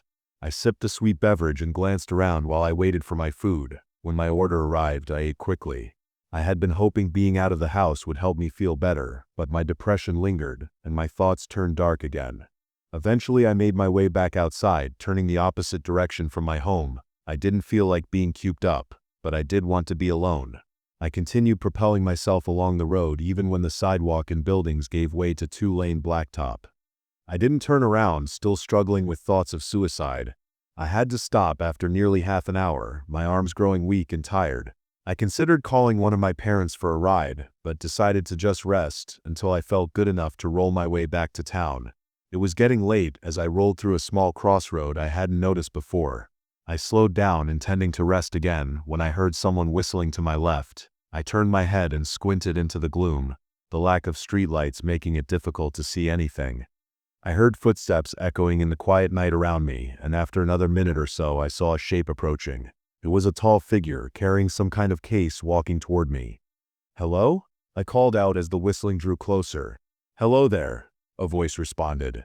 The figure drew closer, and I could make out the guitar case he carried in his left hand, as well as the way he was dressed. It struck me as odder than the fact he was carrying an instrument, because he was wearing a very old-fashioned suit, complete with a wide-brimmed hat. The face I saw in the flicker of a match flame as he lit a cigarette seemed familiar to me. After a few minutes of silence, the stranger spoke up. "What are you doing all the way out here?" he asked, exhaling a cloud of vapor into the night air. "I just needed time to think. I could ask you the same thing," I replied. I shivered and shrunk down in my jacket. Suddenly it was much colder than it had been. He laughed a little at my last comment. "I suppose you could," he admitted. He took another long drag of the cigarette and walked to the side of the road near me, then set down the guitar case, opening it and pulling the instrument from inside. "You mind if I play a little bit?" he requested, the glow of his cigarette's ember glowing brighter as he took another puff. "Don't mind me," I said, already getting the urge to start wheeling my way down the road. I was just about to start doing just that when the man's fingers plucked the strings, the tune once again vaguely familiar, as if I had heard it before. I sat there huddled in the dark, listening to the man play without singing for what seemed like hours. He stubbed out the cigarette hanging from his lips and tipped his hat back to allow the moon to illuminate his face as he looked up at me from his seat on the ground. "If you could have anything right now, what would it be?" The question hung heavy between us, the gravity of it seeming to bend space and time as I gave it real consideration. "To be able to get out of this chair and walk home," I finally said, only half serious. The man laughed again. "Is that all you want?" he taunted, standing and replacing his guitar in the case. "Yeah, it would be nice." Physical therapy doesn't seem to be helping much. I blurted out as the stranger dusted off his pants and reached out and touched the back of my hand. Then get up and do it, he told me. Yeah, right, I scoffed. Try it, he pressured, lighting another cigarette. I got angry and decided I was going to prove my point. I reached down to move my leg with my hands, and to my shock, I felt it. I pushed myself out of the chair and stood on my own power. I stared, wide-eyed at the stranger. He said nothing, simply picked up his case and started walking away, whistling the same tune he had been strumming before. I walked home, and in the morning, my parents went to the doctor with me. I was x-rayed and given reflex tests, and the doctors entered the room, informing us that all of the damage in my lower extremities had healed. They hooked me up to a bunch of machines and inserted a stent into the bend of my arm, dripping fluids into my body. The next step was preparing me for surgery. I blushed when the nurse began shaving my legs, feeling vulnerable and exposed in that moment. Thankfully, it was a short process, and soon I was floating in the sedative sea. When I woke, the faces of my parents were the first that I saw. "How are you feeling?" my father asked. "A little sore and dizzy, but okay," I mumbled in reply. Due to the drugs, I can't recall the entire conversation, but I remember being excited before dropping back into sleep. They kept me for observation for a few days, the doctors calling my healing a miracle multiple times. Walking was strange, without all of the extra support, but I was able to walk around normally again within a week. I went about trying to rebuild my life, using public transportation to apply for jobs. I got a few interviews within a month, and was beginning to feel optimistic about the future for the first time since before I got hit. It took time, but I eventually did land a job and had been working for a few weeks. That's when I began to have the dizzy spells. They were bouts of extreme vertigo that would come out of the blue and send me reeling on my feet or tilting in my seat. I tried to ignore it for a while until a particularly bad episode occurred in front of my mother. She rushed me to the emergency room, but they found nothing wrong with me. I kept pushing on, living my life. Weeks again bled into months, and the episodes came and went, some days seeming worse than others. More recently, I have been experiencing sleep paralysis. I wake cold, alone in my bed at night. I feel too heavy to move, and that's when I see it, the shadowy thing in the corner of the room. Sometimes I even think I can hear him whistling that strangely familiar tune. Then I actually wake up, a feeling of cold, creeping dread settling into my chest and cold sweat on my face. When I glance in the corner, there's nothing there but darkness, and there is no melody in the air. I'm always a little bit relieved at that. I usually can't get back to sleep, and as a result, I have taken to going for a run early in the morning. It was during one of these jogs that I saw something strange for the first time. It was just a fleeting glimpse of a figure in the corner of my vision, and when I paused to look at it directly, it disappeared. The dizzy spells continued during this time as well, but were becoming less and less frequent. The hallucinations replaced them gradually. At first it was just flickering movements and distortions in light and space around me, and again I kept it to myself. That is until the warping effects started happening to people around me. That got me in trouble once or twice. But luckily I landed in a hospital instead of jail. They gave me pills and kept me for 72 hours under observation, and when they let me go, I called my father for a ride back to the house where I had been continuing to stay. He tried to talk to me about what was happening, but I clammed up completely. I went straight to the room where I had been sleeping since my accident and only came out to shower and to eat a silent dinner with my parents. I laid there, the drugs still in my system helping me ease off into sleep. I woke in the middle of the night, my heart slamming against my ribs and chest bone. I sat up and wiped at the sweat coating my forehead and face. I glanced at the digital clock on the bedside table and found it was just before 2 in the morning. Earlier than usual, but I decided to go for a jog anyway. I got dressed quickly and set out, locking the door behind me. I started walking at first, at just a slightly faster pace than my casual stride, waiting until I rounded the corner to actually start trotting. My feet carried me through the neighborhood and out onto the same lonely country road where I had been struggling with suicidal thoughts. I was beginning to slow down, intending to stop in the middle of the crossroads where the stranger in the wide-brimmed hat had stood that night, but as my pace began to slow, I heard something growling behind me and slightly off the side of the road. I turned to see what had made the sound, and that's when my eyes picked out a dark shape in the tall grass, the flash of headlights reflecting back at me from a gap in the blades. As the car approached, a large black dog emerged from the gloom, lunging directly at me.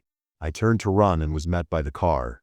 Once again, all I felt was impact, and a brief floating feeling.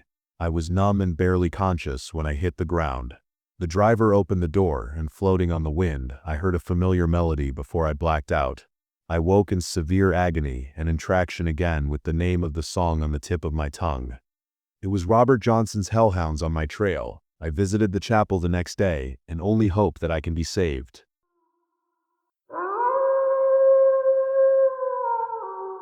I hid in an abandoned barn. I wasn't alone. I backpack around the country. Sometimes I catch a ride with the occasional semi-driver, but mostly I walk. Everything I need is strapped to my back and I live simply. Most of the time it's a good life. That's not to say there aren't downsides. I've been mugged a couple of times, spent nights shivering myself to sleep, and been chased off by crotchety old farmers, sometimes at gunpoint. Lately, I've been drifting through Nebraska and Iowa, where the cornfields stretch on forever, rustling in the breeze. I take meals where I can, and I'm not above scavenging from the trash. I was digging through one such dumpster when I heard the distant crackle of thunder. The storm had been building all afternoon, the sky bruising at the edges, thick clouds swallowing the last hints of sunlight. When the first droplets hit, cold and sharp, I knew I'd be walking through a downpour soon if I didn't find shelter. I took a back road. No cars passed, just telephone lines, cattle, and fences. That's when I saw it, far across an empty stretch of land, past the buck and pole fences, and the swaying thistles. A house, dark and silent, its windows boarded over like lidded eyes. Beyond it, set further back from the road, stood a barn. Peeling red paint, roof sagging at one corner, its wide doors slightly ajar. Something about it made me stop. Maybe the way the last of the light caught on the slanted roof. Maybe the way the shadows pooled too thickly around the entrance. I hesitated. The storm was moving in fast. Wind picked up, whipping through the fields, hissing through the stalks of dead grass. I could keep walking, hope to find shelter somewhere else. But I didn't want to stay in the house. I knew that much. The barn seemed like the safer bet. Lightning split the sky. The rain came harder, soaking through my jacket. The fence was easy to slip through, the mud sucking at my boots as I crossed the field. The house loomed as I passed it, its presence heavy, watching. The barn doors creaked as I pushed them open. The smell hit me first. Damp hay, old wood, something else underneath. Something sour. Inside it was darker than I expected. The rain on the metal roof echoed hollow and rhythmic, a sound I normally found comforting. But here it felt different, deeper, like it was coming from beneath the floor. I hesitated, scanning the space. Empty stalls. A gutted tractor half buried in the shadows. Loose hay scattered across the dirt, no signs of life. I climbed into the loft, keeping my back to the wall as I unrolled my sleeping bag. The storm raged outside, wind howling through the cracks in the barn walls. I fell into a tangled sleep. A sound jolted me awake, something rattling in the distance back near the house. I crept out of my sleeping bag and climbed down the groaning ladder. I flicked the light on and stepped outside. The hail still peppered me as I crossed the stretch toward the house. Behind it, a set of storm cellars sat against the ground. One of the doors thrashed up and down, caught in the wind. The basement beyond churned my stomach, the stench of decay thick and cloying as it wafted up. One door remained intact while the other hung open, a splintered board jutting from its frame, jagged nails protruding like teeth where they had once held it shut. They had secured both doors in place, yet now one gaped open, the barrier broken. A tingle of doubt crept through me as I wondered if the doors had been forced from within, or if the wind had somehow torn them loose. But the damage was too deliberate, too heavy. Something with weight had done this. I liked this place less and less. Being this close to the house made my skin crawl, though I couldn't put my finger on why. Then I heard it. A rattle at the barn doors behind me, where all my belongings were. I turned. One of the red barn doors quivered like a lip, hanging slightly farther open than I had left it. Another trick of the wind, I told myself. But this place, it felt like stepping into the wrong part of a bad neighborhood. The kind with pit bulls chained up in front yards, where furniture sat on the lawn. The kind where a wrong turn could get you mugged. The feeling sank into my gut like teeth. And yet there wasn't another soul for miles, and I didn't have any other choice. I walked back toward the barn, flashlight in hand. Then I saw them. Footprints. Bare feet in the mud, long toenails trailing deep into the earth. The prints led toward the barn. I traced them back with my light. They came from the storm cellar. I needed to grab my things and leave. I pulled the barn door back and shone my light inside. The hinges groaned. The beam of my flashlight cut through the gloom. A woman stood with her back to me. Hale clung to the greasy strands of her gray hair. Her clothes hung loose and ragged, sleeves torn, fabric stiff with old stains. "That you?" Her voice cracked, rasping through a throat that sounded raw. Slowly she turned. Her movements were wrong, too stiff, like she wasn't used to them. Her face was a mask of sunken gray lines. Patches of hair were missing, exposing smooth, pale scalp. The sockets where her eyes had been were hollow and wet. Her thin lips shriveled and gray like dried sardines, barely pulled back enough to reveal teeth like worn tombstones. She sucked at the air, a wet, rattling whistle. I stood frozen. My heart thundered. My brain refused to process what I was seeing. She took a staggered step forward. Her dress, torn to shreds, slipped from her shoulders. A sagging breast peeked through, hollow where the nipple should have been. The flesh was gnawed, as if something had chewed on her. Large teeth marks sank deep into the skin. I backed away, slow, pulse hammering in my throat. She walked with a hitch, her torso lifting too much with each step, one hand clutching her chest like she was holding herself together. My backpedaling led me to the barn doors. And then I felt it. Meaty fingers hooked into my shoulder, cold as marble, stiff but strong. The grip was steady, not yanking, not shoving, just holding me in place, something testing my weight. My breath caught. "If it ain't Ben," she murmured, lips barely forming the words, voice thick with something rotten, something wet. "Then we got a trespasser." The stench rolled over the back of my neck like heat off a carcass left too long in the sun. It clung to my skin, bloated, heavy with something rotten. My stomach twisted. Bile crept up my throat. I didn't dare turn my head. She took another step forward, unsteady, shivering like something barely holding together. But I knew what was pressing into my lower back now. 3 dull points, nudging at my spine. A pitchfork, not yet breaking skin, but promising the possibility. "It's me," I blurted, throat tight. "It's Ben." She stopped, listened. The rattling hail filled the space between us, drumming hollow against the barn roof. "Don't sound like Ben." Her jaw hung slack, words thick, like she was rolling them around before spitting them out. The fingers on my shoulder tightened. The pitchfork pressed in a fraction more. I swallowed. "It's me. I'm just under the weather." The lie tumbled out dry, weak. She cocked her head, sniffing the air like she could smell the truth. Those empty sockets, slick and glistening, twitched slightly as if searching for me. Her face was unreadable, but I felt the shift in her posture, the hesitation, the way she leaned in just slightly, considering. The silence stretched too long, my pulse throbbing. The grip on my shoulder didn't loosen. Finally, she exhaled, slow and deliberate. "Let's get inside then." Her voice scraped against the air. Her tongue flicked out, pale, pocked with holes, slick as a worm, tasting the space between us. The hand peeled away from my shoulder, slow and deliberate. The prongs of the pitchfork scraped against the dirt floor, dragging just enough to make my skin crawl. The weight of it lingered, a quiet, unspoken threat. I turned, and he was there. A looming figure in a rotting wool coat, the fabric sagging with filth. His frame still carried the ghost of old strength, though his flesh had turned pale, slack, lifeless. His eyes were gone, dark, yawning sockets. Loose skin hung from his neck in ragged strips, peeling like the rind of an overripe orange. His breath wheezed through the moist, ruined tunnel of his trachea. In the dim glow of my flashlight, I caught glimpses of raw, pulpy layers beneath the gaps in his flesh. His hair, like hers, was patchy and thin, matted with filth. A dampness clung to him, something that brought to mind a corpse hauled from the sea, something that had no business moving anymore. They led me toward the house. When she stumbled past me to take the lead, I caught a glimpse of gleaming bone through the raw nest of her scalp. The air thickened with the smell of old death. My fists clenched. My knuckles burned white. Fear had taken root in my stomach, deep, and it was starting to bloom. There was no one for miles, no one to hear me scream. I had no choice, so I followed them into the storm cellar, my feet dragging. My grip tightened around the flashlight.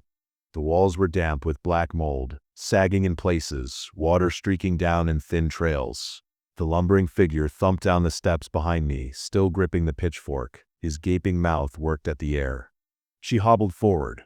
The room was lined with broken down shelves, rusted cans scattered across the floor. A folding table sat in the middle, 4 chairs slid into place around it. Thunder rumbled outside.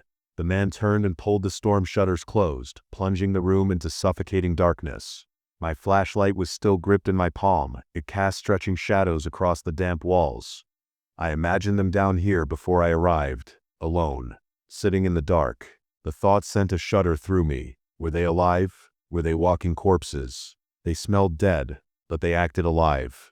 "Sit," she murmured. "Please." I hesitated, then slowly lowered myself into one of the chairs. The air was frigid, the kind of cold that settled deep in the bones. Everything in me screamed that I shouldn't be here. The large male stood in the corner, motionless but breathing. She shuffled into the back room, her steps wet against the concrete. Her shoulders arched forward, not from pain, but something deeper, something mechanical, like a body struggling to remember how to move. As she disappeared into the shadows, I turned toward another room across from me. The door was shut. Moving carefully, I rose from my chair, cautious not to make a sound over the shifting groan of the house and the storm beating its fists against the world outside. I crept toward the door, fingers wrapping around the handle. It turned easily, the door pushing open with a reluctant creak. Inside, 2 large dog cages sat against the far wall, their heavy metal bars rusted but still looked strong enough. Each one was locked with a heavy padlock. In the first, a mummified corpse lay crumpled in on itself, the dried remains of a young man. His clothes clung to his bones, skin pulled tight like old leather, cobwebs stretched between his fingers, webs caught in the open gape of his jaw. Ben? Their son? I didn't know for sure, but whoever he was actually dead. Unlike them, I sucked in a sharp breath, stomach tightening as I clamped a hand over my mouth. The sound of her footsteps stopped. I held still, the silence stretched, pressing into my ears. Then a shift, a tilt of the head. The man's ear turned slightly, angling toward me like a dog picking up a distant sound. My heart slammed against my ribs. There was a second kennel, empty. Why? For me? I waited, breath caught in my throat, forcing myself not to move. His head cocked slightly, listening, but then he returned to his stillness. The vacant slits in his head reminded me of something I remember hearing about, how the eyes are the first thing that carrion insects consume when you die, because of how soft they are. Was that what happened to them? Her feet resumed their slow, wet shuffle in the back room. Moving carefully, I tiptoed back to the chair, lowering myself into it, hands curled into fists beneath the table.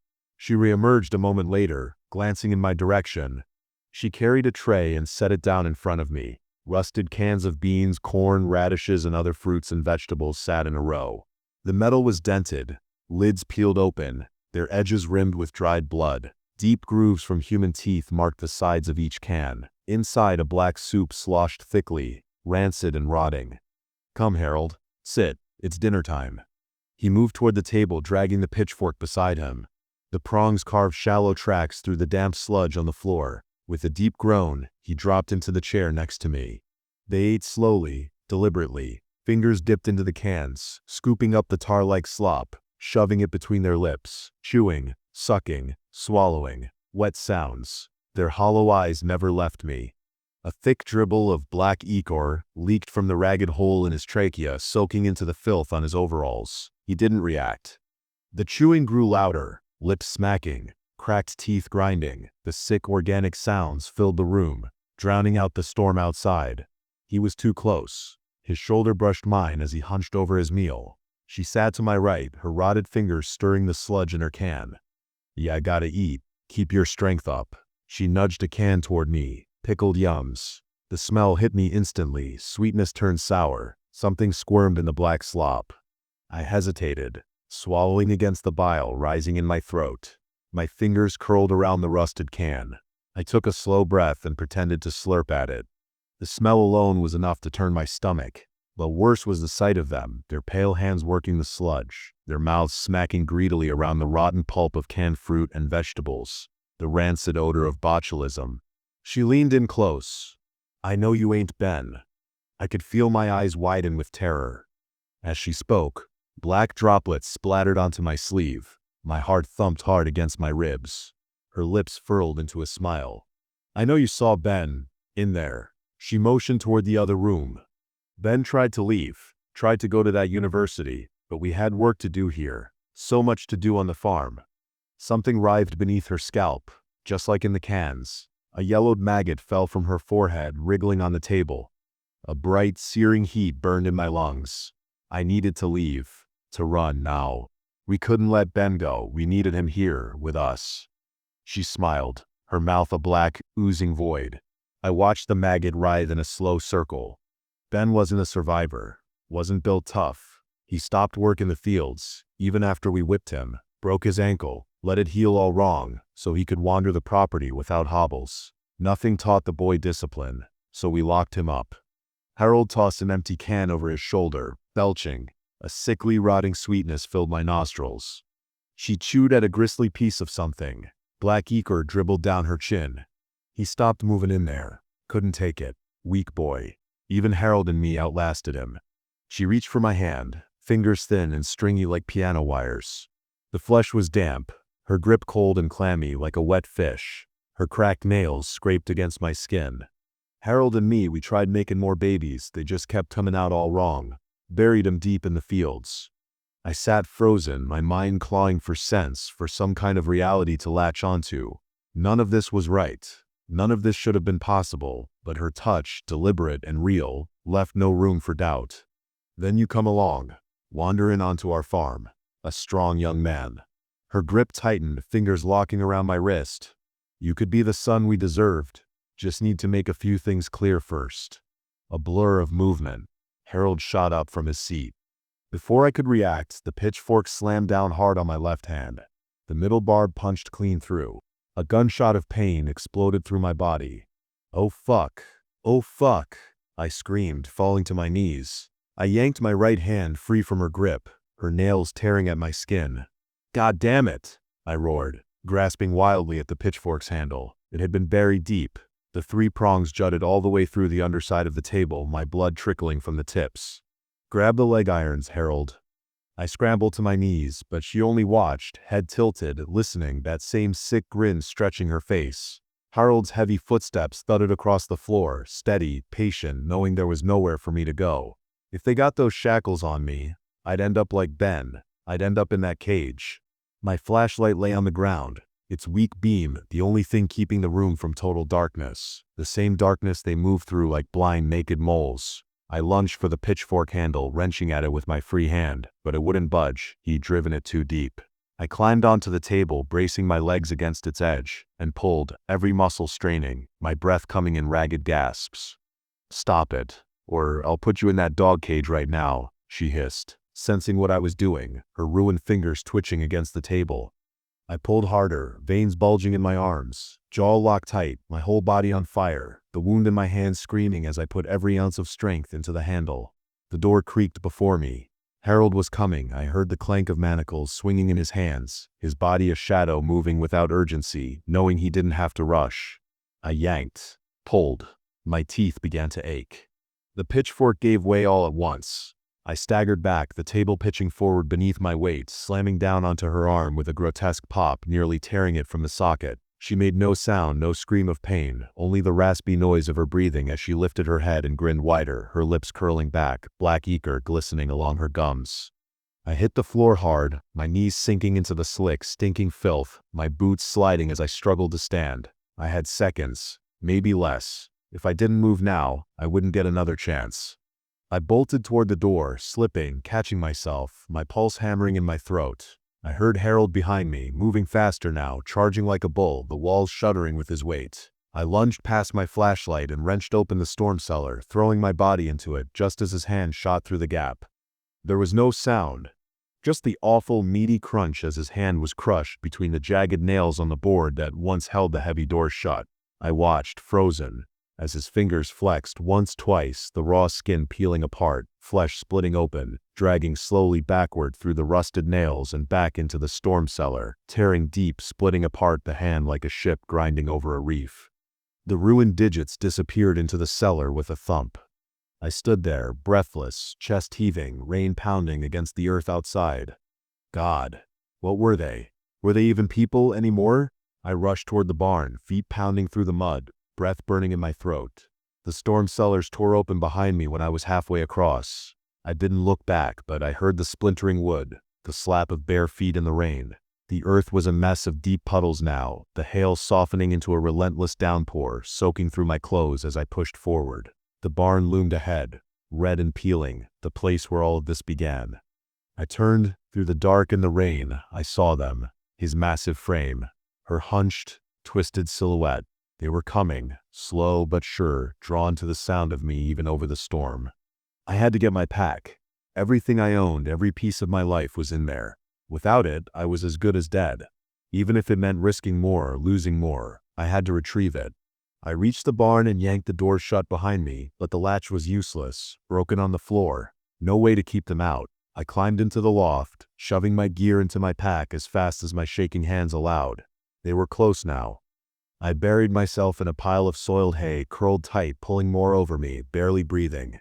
"Shoulda hobbled you the second I saw ya," she muttered from below. The tension coiled tight, a wire stretched to its breaking point. He wouldn't be able to follow me up here, too big, too heavy, but she could. I heard her hands scrabbling against the rungs of the ladder, her feet clumsy as she climbed. The wood groaned under her weight. Then there was a wet, uneven shuffle. She was on all fours now, crawling across the loft, sifting through the hay. I held my breath. She was inches away, close enough that I could make out the thin, cracked line of her lips, the way they barely covered the dark gums beneath. Close enough that the stink of her clung to the air, thick with the sweetness of decay. I heard her tongue move inside her mouth, restless, shifting. Her ruined hand, swollen and trembling, dropped into the straw beside my leg. A strand of spit dangled from her lips. I felt it land on my shirt. I forced my eyes shut, clenched my teeth, willed my body to stay still even as my muscles burned with the need to move. My leg cramped hard, but I swallowed the pain, the panic. She sniffed once. Her fingers curled into the straw. The silence stretched, thick and suffocating. The smell of her filled my mouth, my lungs, the back of my throat. Then she shifted, stilled, decided. And she retreated, crawling back down the ladder without a word. I stayed frozen, barely daring to breathe, listening as they rifled through the stalls below, kicking through piles of garbage and rotted hay. I waited, long after she left, long after I heard his heavy boots drag away. 30 minutes, an hour, maybe more. Only when the rain stopped and the first thin light pushed through the slats of the barn did I move. I slipped down, careful, silent, my wounded hand throbbing deep in my bones. I noticed no birds chirped, no crickets called, no frogs croaked. The land was eerie in its silence, dead in its stillness, cursed, poisoned. For a moment, I almost convinced myself none of it had happened, that these things were just delusions, paranoia brought on by exhaustion and old habits clawing at the edges of my mind. But as I crept out of the barn, I saw the soil trampled by many footprints. Some were mine. Most were not. If you're a fellow drifter, if you ever pass an abandoned red barn in the middle of nowhere, keep on walking.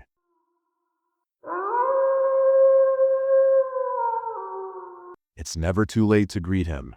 Since time immemorial, in an old house south of the capital, things happened that defied all logic. It wasn't a grand mansion or a forgotten estate, but a modest home with high ceilings and brick walls that over the years had witnessed countless stories. 3 generations of women lived there. The grandmother, her daughter, and her granddaughter, and with them something else, something they had never seen but whose presence was impossible to ignore. For as long as her mother could remember, strange events had taken place in that house. Objects disappeared without explanation, only to reappear in impossible places. Chairs moved on their own, doors slammed shut without any apparent draft, small damages no one could attribute to human hands. But the most unsettling part was the nights. Because in the darkness of the house, when silence should have reigned, laughter could be heard. Sharp, mocking laughter, accompanied by tiny footsteps stomping furiously on the floor, knocks on the windows, whispers in the corners. For the mother and grandmother, everything had an explanation. A goblin lived in the house. It wasn't a fairy tale or a story to scare children. It was a certainty. Over the years, they had learned to live with it, to respect its rules. The most important one, never enter without greeting it. It didn't matter if the house was empty or seemed quiet. One had to say good afternoon or good evening when crossing the threshold, because if not, the goblin would get angry, and when that happened, its fury was undeniable. The girl's mother had instilled this in her from a young age. "Always greet, my child. We don't want to upset it," she would say, as naturally as others warn about traffic or rain. And throughout her childhood she obeyed. She did it without question as part of her daily routine. But as she grew older, doubt took root in her mind. She was logical, skeptical. She didn't believe in superstitions or bedtime stories. The idea of an irritable goblin hiding socks and tangling hair seemed absurd to her. And with the rebelliousness of adolescence, she decided to challenge the family tradition. One day she simply stopped greeting. One afternoon, while working on a philosophy assignment at my friend's house, her grandmother was looking for her keys to go run some errands. She checked the small ceramic bowl at the entrance, where she always left them, but they weren't there. Frowning, she searched the pockets of her apron. Nothing. "Did you take my keys?" she asked her granddaughter. "No, Grandma," she replied without looking up from her notebook. The old woman sighed and murmured with amused resignation, "It must have been him." I looked up, puzzled, but my friend just rolled her eyes in exasperation. "Grandma, please. I already told you those things don't exist. You probably left them somewhere else and forgot." The grandmother didn't argue. Her expression was that of someone who knows a truth others refused to accept. While my friend went to fetch her own keys to lend her, the grandmother leaned toward me and whispered, "She doesn't want to believe, but I know what's happening here. Ever since I stopped playing with him, he's gotten mischievous. He hides things from me, moves the furniture. It's not my memory failing, it's him, and he's upset." Before I could respond, my friend returned with a set of keys and handed them over. "Here, use mine." The grandmother accepted them and headed to the door. Before leaving, she paused at the threshold and gave us a warm smile. "Be good, girls." And then, in a barely audible voice, she added, "See you soon." She wasn't speaking to us. She was speaking to him. The door closed behind her, and at that moment a dull thud echoed down the hallway, a hollow, dry sound, as if something small had jumped from a great height. My friend paled, and for the first time a shadow of doubt crossed her face. Though the doubt flickered briefly across my friend's expression, she quickly convinced herself, or at least tried to, that it was just something falling. Nothing more. I watched her warily but chose to ignore the incident. However, what the grandmother had told me kept circling in my mind like an insistent echo, and maybe that's why I started noticing things. I don't know if it was my imagination playing tricks on me, or if my senses, once indifferent, had suddenly sharpened. Perhaps it had always been there, at the edge of my vision, in the background murmur, waiting for someone to pay attention, because I heard it, the unmistakable sound of keys falling to the floor. My eyes locked onto my friend, waiting for her reaction, but she kept typing on her laptop, oblivious, as if she hadn't heard anything. The house fell silent. Only the intermittent keystrokes and our voices discussing the assignment broke the stillness. But something felt off. I sensed it at the nape of my neck, in the thick air, in the uncomfortable feeling of not being alone. I forced myself to shake off the thought, and after a while I got up to go to the bathroom. The hallway was dimly lit, and halfway through I saw it, a set of keys scattered on the floor. I crouched cautiously and picked them up. They were cold to the touch. All of them were made of gray metal, except for one, a golden one. I turned them in my hands, puzzled. Had this caused the noise earlier? I looked around. The rooms were closed, the windows secured. There were no hooks or shelves from which they could have fallen. Yet there they were. I stood up quickly and entered the bathroom, shutting the door behind me. I had just turned on the faucet to wash my hands when it happened. Knocking. 3 knocks. Given with knuckles. Firm. Precise. "Yes, baby?" I asked, thinking it was my friend. Silence. "Nada, what is it?" I insisted, louder this time. Nothing. Not a single sound. Only the running water. I swallowed hard, turned off the faucet, and with a racing pulse, twisted the doorknob. As soon as I opened the door, I found my friend standing there. Her hand was raised, ready to knock. "I was going to ask if you wanted juice, lemonade or coffee," she said casually.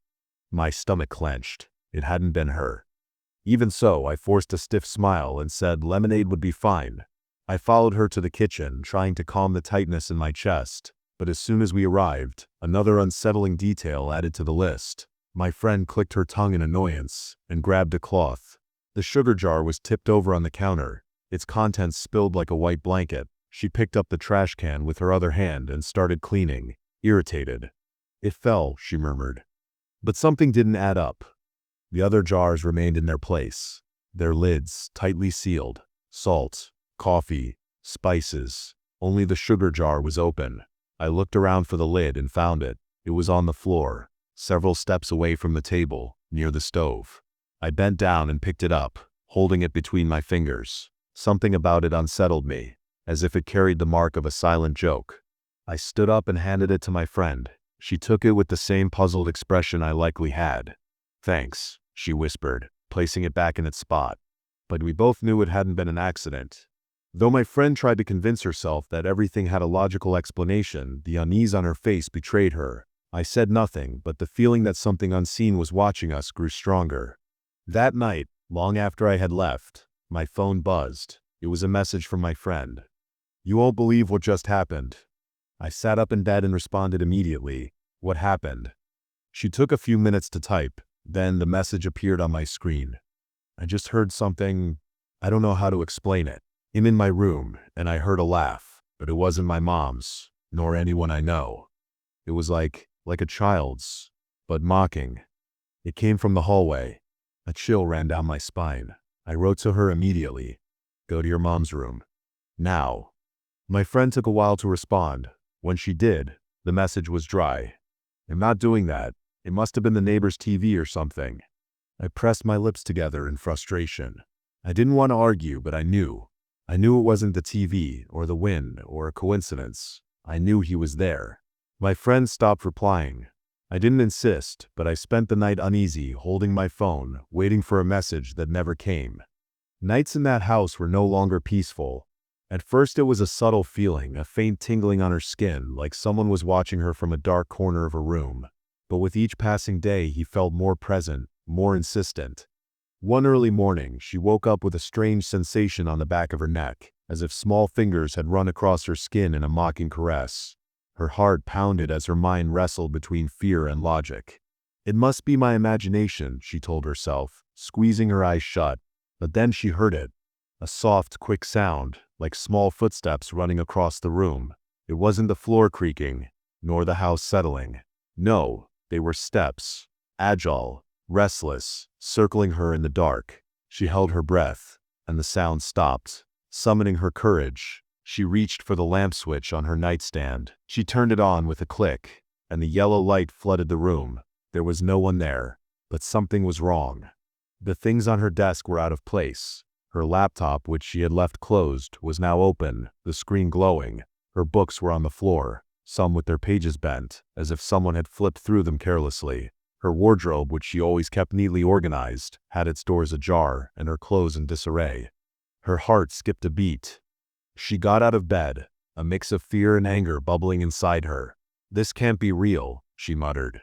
She searched every corner of her room, but there was no sign that anyone had entered. She stood still, scanning her surroundings, trying to find an explanation, and then she saw it. Her dresser mirror, where she looked at herself every night before bed, had something that wasn't there before. It wasn't her reflection, not exactly. It was a shadow, a blurry silhouette standing right behind her. She spun around instantly, heart pounding in her throat, but there was no one there. When she turned back to the mirror, the shadow was gone. That was enough. She rushed to grab her phone and texted me, telling me what had happened. She wanted me to give her a logical answer, something to calm her down. But I only wrote a single sentence that made her shudder. "Say hello." But she didn't want to, not yet. And he knew it. That night she barely slept. She forced herself to think of something else, repeating over and over that there had to be a logical explanation. But deep down she felt that something in the house was waiting.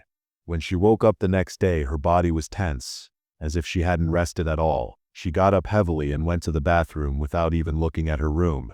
But when she came back, she knew something was wrong. The window, which she always kept closed, was wide open. The morning air made the curtains sway gently.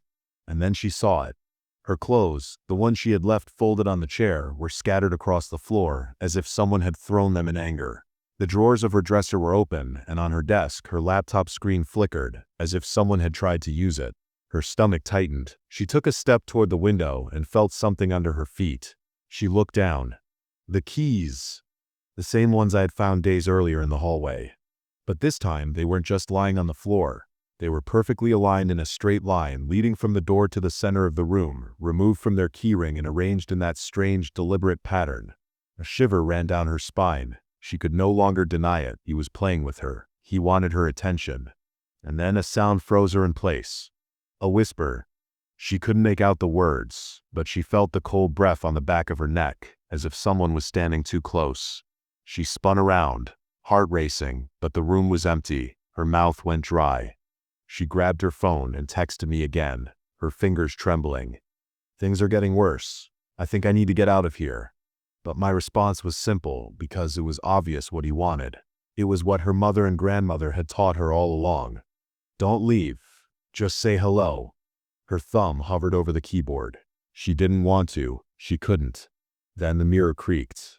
And this time the shadow didn't disappear. No matter how much she moved, no matter the angle, she could no longer shake off that figure.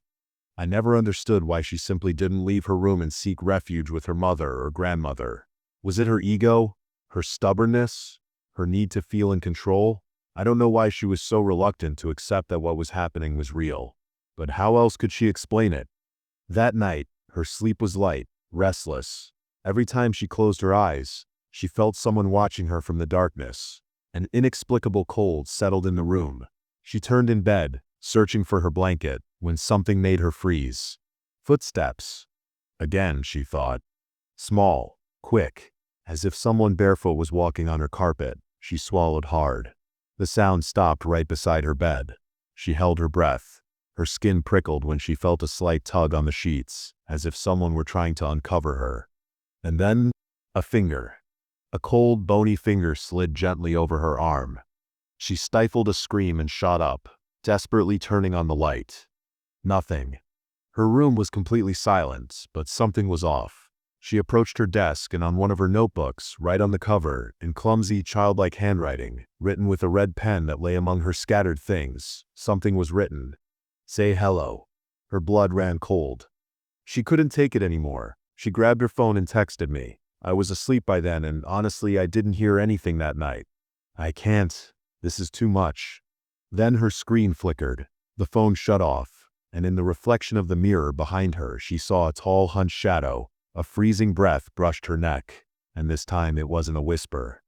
It was a growl. Low, hoarse, impatient. "Salaud." The bulb in her lamp exploded. Darkness swallowed her. Even so, she decided she wouldn't give in. She locked herself in her room, checked every corner with her dead phone in hand, and lit a candle beside her bed, as if a small flame could ward off something she couldn't even see. But he had waited long enough. At 3:33 a.m., the candle went out in an instant, as if someone had blown it.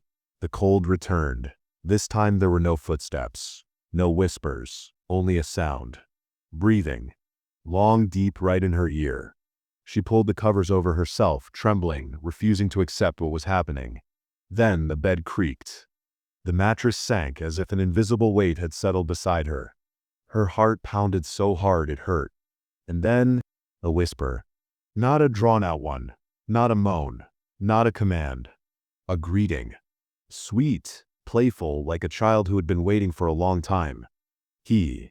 The air grew heavy. The pressure on the mattress increased. Something unseen tugged at the sheets, slowly, inch by inch, exposing her face. She couldn't scream. She couldn't move. A cold breath brushed her cheek. And a voice, now deeper, rougher, more impatient, whispered, with something that sounded like a smile. "Your turn." She didn't think twice. With a voice broken, choked by terror, without daring to open her eyes, she whispered, He. The weight vanished. The air turned warm. And in the darkness, just before the candle reignited on its own, she heard the laughter of a child. A triumphant laugh. He had won. My friend never ignored him again. Even I started greeting the empty air whenever I visited her house. It was something everyone did, and I didn't know if it was right to ignore it. I wasn't part of that family, nor did I live in that house, but I didn't want to pick fights that weren't mine. And he, satisfied, never bothered again. Or at least, not in the same way.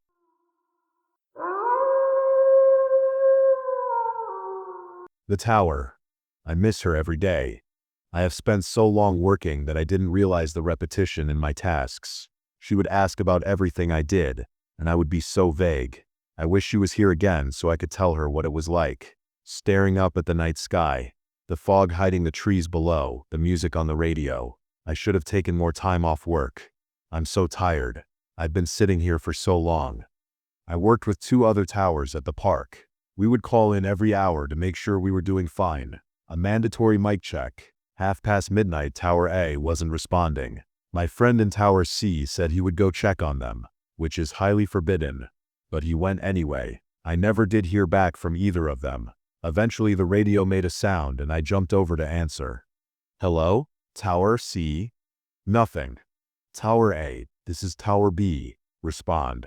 A slow wheezing voice that dragged its words, like an old man who heavily drank and smoked his whole life, replied. Gunny. Repeat? Hello? Who are you?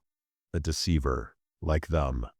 Okay, you can stop fucking with me now. You got me. They will respond. I was going to say something else, but then I heard it. The scream of my late spouse. Out in the woods below. Far off. Possibly from Tower A. I ran through the door that led to the tower balcony, a place to look down for any hikers or other park rangers. Before I had even grabbed the railing, a voice came through the radio. I'm lost, Aaron. Help me. I turned and walked back to the radio. I sat at my chair, angry, like this was all a prank. This isn't funny. Tower A, is this you? I say with some irritation and worry. I think I am trapped here. My soul. How we used to walk these trails together, Aaron. You never were the spiritual type. I sat there in a stunned silence. I felt the tears gather in my eyes. I didn't have to ask for proof it was her. She gave it herself. She never spoke to anyone besides me about being spiritual. She felt embarrassed by it. Where are you? I say into the microphone. I am in a tower like yours, but it's empty. You showed me those floodlights once. Turn them on so I can find my way back to you. This fog is so dense. Your way back. You're dead. You've been dead for so long. I say despite my tightening throat. Oh honey, I'm so sorry. I know we can't meet again, but I think my soul can move on if... And her voice stops. I shout into the microphone. Hello? Hello, before the old man's voice returns. What are you doing? Who is this? Put my wife back on. Your wife is not here, E. Then who is that? Who are you? A deceiver, like. I shut off the radio and walked back out onto the balcony. I had never shut the door and hadn't noticed the cold air leaking in until just now. I turned on the floodlights.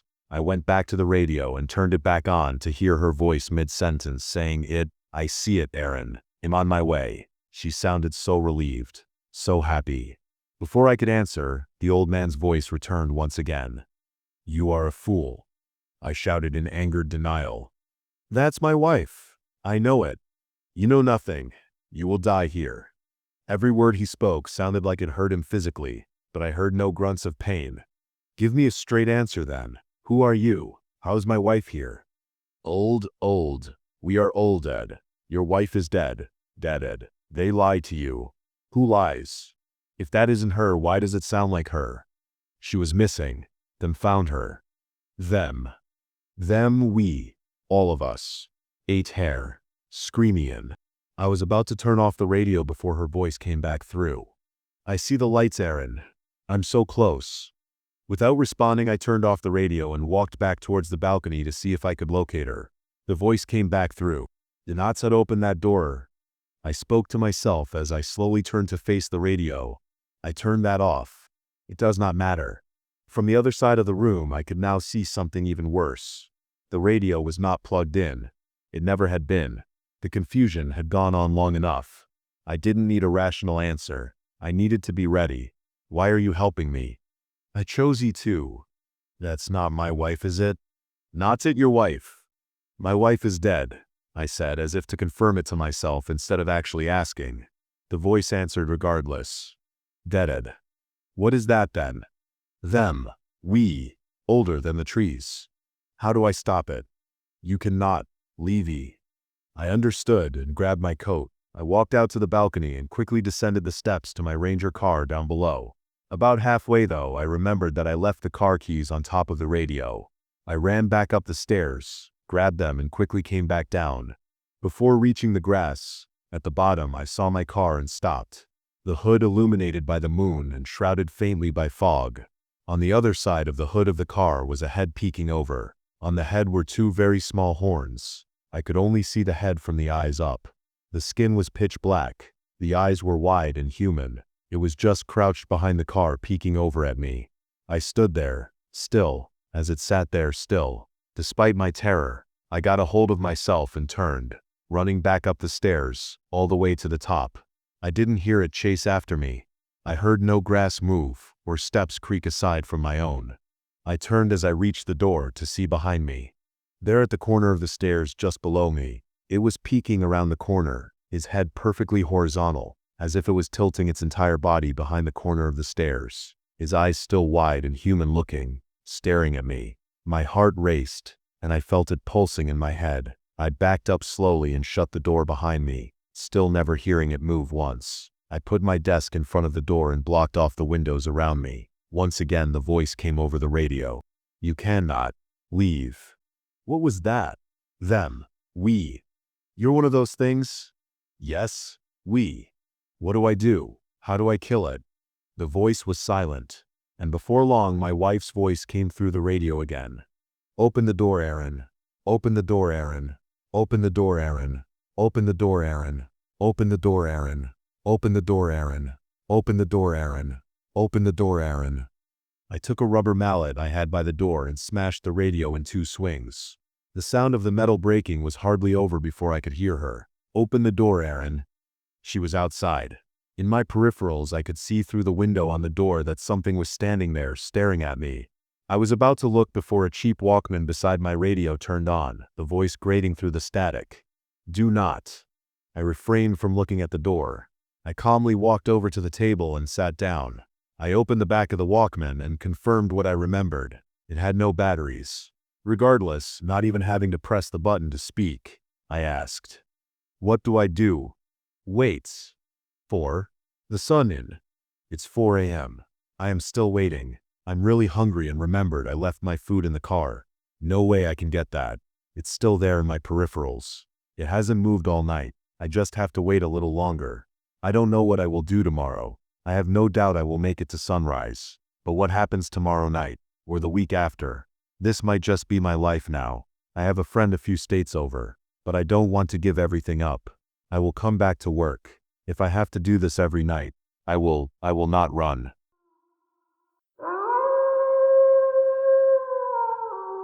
Someone keeps leaving letters on my door. I've been living in this house pretty much all my life. The only time I didn't was the short period that I went to college. I grew up in the house, and when my parents died 10 years ago, they left the house for me to inherit.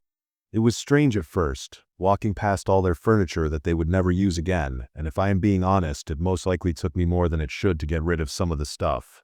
But time marches on, as they say. I got a boyfriend, I then got married to said boyfriend, and we moved in together, not exactly in that order, but you know what I mean. We have been living in this house together for about 3 years now as a rough estimate, but then around 2 months ago something strange started to happen. I came home from work at my usual time and saw a white piece of paper taped to our front door. Curious, I of course took it down to see what it was. After all, it had to be urgent. Anything that wasn't would be put in the mailbox, right? I opened the letter up to see the very well-made handwritten letter, or I guess in this instance a note was more appropriate. "Welcome to the neighborhood." That was all it said. Confused, I turned the piece of paper around to see if there was anything else on it, but no, that was all. With the letter still in hand, I walked into the house and called out, "Hey honey, anyone come by today?" My husband works from home, so if some new neighbors we had somehow missed wanted our attention, he would have surely heard them knock on the door. "No, why? What's up?" Came from the kitchen, and after getting out of my shoes, I went in, placing a kiss on his cheek and waving the letter gently. "This was taped to our front door, just wanted to know if you had seen anything." He took the letter from my hand and read it, turning it over in his hand like I had, and simply shook his head. "No idea, must be a mistake. I don't think it was meant for us." Which I took as a good enough explanation. After all, there wasn't much else to it, and the whole thing kinda left my mind after that. Then 3 days later, same scenario, I come home from work, letter taped to the door, this time an eviction notice. Even more strange, as I on paper legally own the house. Once more confused. I step into my home and put the letter out in front of my husband, who stares at it for a few seconds and then up at me.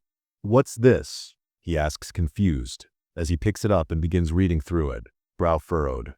Tap to our door, doubt that it's meant for us, but we should still call the number just to make sure we don't run into some legal trouble or something. My tone was clearly tired. It had already not been a great day at work, and this was the last thing I wanted to spend my off time doing. My husband sucked his teeth and nodded softly. "Yeah, that's a good idea. I can take care of it if you want, trade you for cooking." And that was an offer I was more than happy to take. It didn't take too long. About 40 minutes later, his head popped into the kitchen with a smile. "It's taken care of," they say. "It's most likely an error on their part, as this hasn't been a rental property in 70+ years, so we don't need to worry." And so I didn't. Once more, the letters on my door were out of my mind. 4 days pass, and as I pull into my driveway, I can't help but let out an exhausted sigh at the white square hanging on my door. At this point, it was starting to become annoying. I was starting to suspect that someone was treating our front door as a junk mail deposit. Either way, I pulled the letter down and opened it up. It was a written confession, a detailed handwritten letter of love, designated to a man named Henry. My brow furrowed. Neither me nor my husband were named that, and I knew for a fact that none of my neighbors were named that. But the letter seemed too detailed to end up here on accident. This was clearly from a person who knew this man named Henry intimately, someone who had spent a lot of time with them and would surely know this wasn't their address, right? And it couldn't be a mail mix-up since it was taped to our door directly. I clicked my tongue lightly as I thought, deciding in the end to just crumple the piece of paper up and throw it out. I was kind of over the whole messages on my door bit, and if I am being completely honest, work was draining me so much that I wasn't much in the mood for finding whoever this Henry was. I knew in my heart that if I brought this letter to my husband, he would go through hell to find the right owner. He can't help it as a hopeless romantic. I just didn't have the energy. Maybe we would have figured out things earlier if I had just let him see it. The letters just kept happening. Every 2 to 4 days a new one would be taped to our front door. Most of the handwritten, talking about everything from the weather to a bird they saw, a few of the notes being official-looking mail, another eviction notice, something about registering to vote, one for a nearby church. But these were all in between the handwritten ones, and at some point I stopped really reading them. I just pulled down the note and threw it out. Nothing interesting was ever on it, and it wasn't enough of a problem that I cared to catch whoever it was in the act. The few times I did glance at the letters, the handwriting seemed to get more and more shaky, messy. A small part of me wished I could send a letter back to whoever was doing it. My first guess was some poor old woman just looking for friends, but I never made much of an effort. It's why I didn't take much notice when I saw the white square on our front door, at least not till I got closer to it. The rest of the letters had been taped delicately to the front of my door, but this one had a nail driven through it. Someone had nailed into our front door. I grabbed the letter and opened the door. "Why didn't you call me or something?" I yelled into the house as I angrily removed my shoes and stomped into the living room where my husband sat confused with his phone in hand. "About what?" he asked with a tone that matched his facial expression. I waved the letter, annoyed, in the air. "Someone nailed this to our front door. There is no way you didn't hear that." At that, my husband practically shot up from his seat and with fast steps moved to the front door, opened it, and had a look at the slightly rusty nail that had been driven into the middle of it. "What the fuck?" he said with furrowed brows, eyes drifting over to me. My facial expression changed, pausing, confused, like his as I stared down at the letter. I opened it up, hands slightly shaky at this point as I stared at the words within, my mouth feeling dry at the handwritten note. "You corrupted my Henry." The letters were shaky, written as if someone who was drunk, and tapped to the inside of the letter were 2 photos, both of me and my husband, one in the kitchen and the second cuddling on the couch. My husband could clearly see the worry on my face and reached out to take the letter from my hand. As he stared at it, I saw his face go pale and he bit his lower lip like he only does when stressed. I swallowed, stared at him, waited for something, anything. After what felt like a million years, he finally looked up at me. His eyes were unfocused. He looked as if he was staring right past me. "Daniel?" he said, his voice shaky, unsure. I nodded. He needed to know that I was listening as I stared at him wide-eyed. "I need you to understand that I love you. I love you with all of my heart. Do you know that?" Once more I nodded. I knew that. I knew that better than anyone. "Good. Listen to me. I need you to drive out of town. Throw your phone out of the window somewhere along the way. I need you to withdraw as much money as you can, and I need you to check into the Saltwater Motel. All right. Ask for room 203. I opened my mouth to say something, but before I could even get my words out, he stopped me, putting his hand over my mouth as he stared into my eyes with a more intense gaze than he had ever had. Please. No questions. I will come find you, I promise. Please. For me. I swallowed and then nodded. I didn't know what else to do. He gave me a kiss on the forehead and I left. I got in my car and about 6 hours later I checked into the Saltwater Motel room 203. The only thing I didn't do was get rid of my phone. I can't. I need to know that he can call me, that if something happens he can get a hold of me. I hope he knows that I love him too. Maybe that's why I kept it, so I could write this. If I never see him again, if something happens to either of us, I hope at least this is enough for someone to know that I love him too.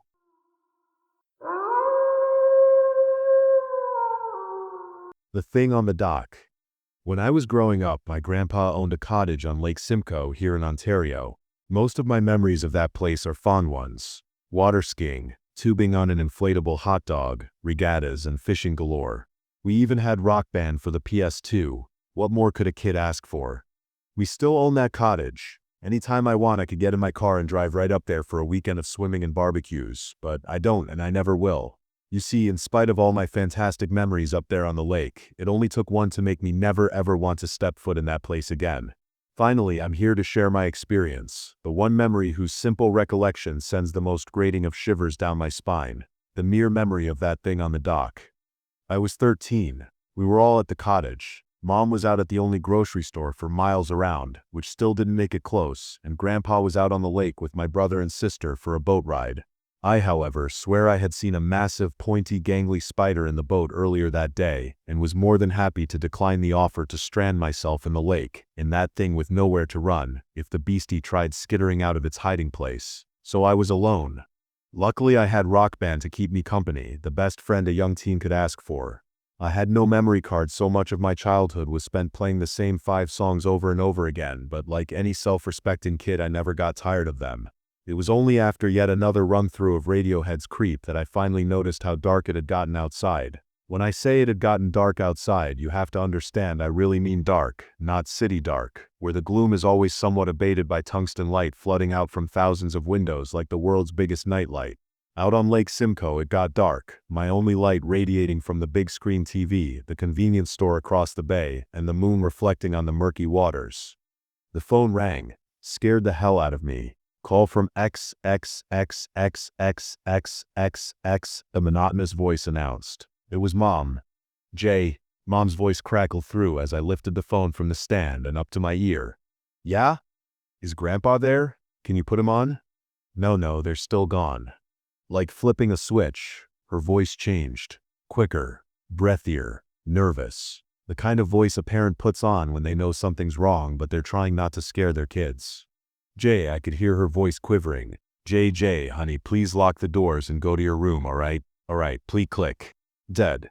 Nothing but silence on the line. Not even a dial tone. Complete, utter silence. I just sat there confused, scared, phone to my ear, the only noise to be heard being the almost hypnotic loop of the riff from Rem's Orange Crush from the surround sound. It was when I finally collected myself enough to roll over on the couch and place the phone back on its stand that I first saw it.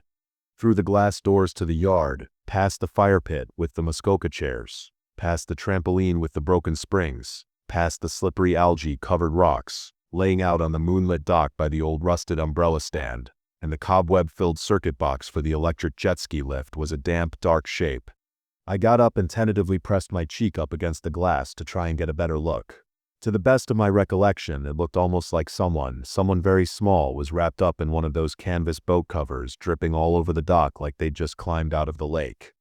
Needless to say, I couldn't take my mom's advice fast enough, jutting my hand out to grab at the knob for the lock, only to be met with a series of hollow clicks as the latch thudded limply against the metal plate on the other side. It wouldn't lock. My blood, which had already turned cold the first time the latch refused to slide into its bore, became ice when I glanced up from the knob and saw that, without question, the thing was moving and moving my way. Best I can describe was that it inched like a worm. Crunch, push, crunch, push. It began squirming its way up the dock, leaving a sopping wet trail as it crawled onto the grassy hill, wriggling its way up the yard until I lost sight of it under the shadow of the trampoline. Click, click, click. The door still wouldn't lock. As much as it pained me, I knew I had no other choice, so I yanked the door open and tried to steady my trembling hands. I needed to eyeball it, line up the latch, and bore just right. With the door open, I could hear everything. The humming of the crickets, the hooting of the owls, the lulling of the waves, the things slinking closer from under the trampoline, a sound like dropping a wet steak on a stone floor over and over. Finally, as the thing's shadowy figure began to emerge once again from its hiding place, with my tongue firmly poking out of my mouth in concentration, with a sound like utter music to my ears, the latch slipped into the bore, locked.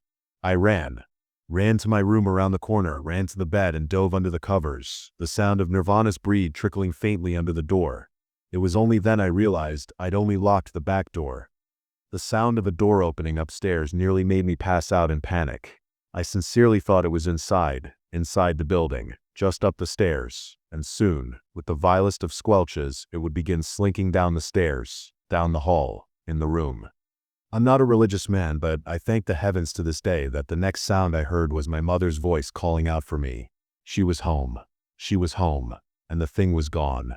Vanished, leaving nothing behind but a wet trail of crushed grass where it once had been. To this day, my mom denies any knowledge of what that thing was. She won't even admit that thing existed. She claims she was just worried that I was home alone so late at night and wanted to make sure I would be safe. I claim, however, this was no coincidence. And you know what my grandpa claimed after all this? The cover for his boat, it's missing.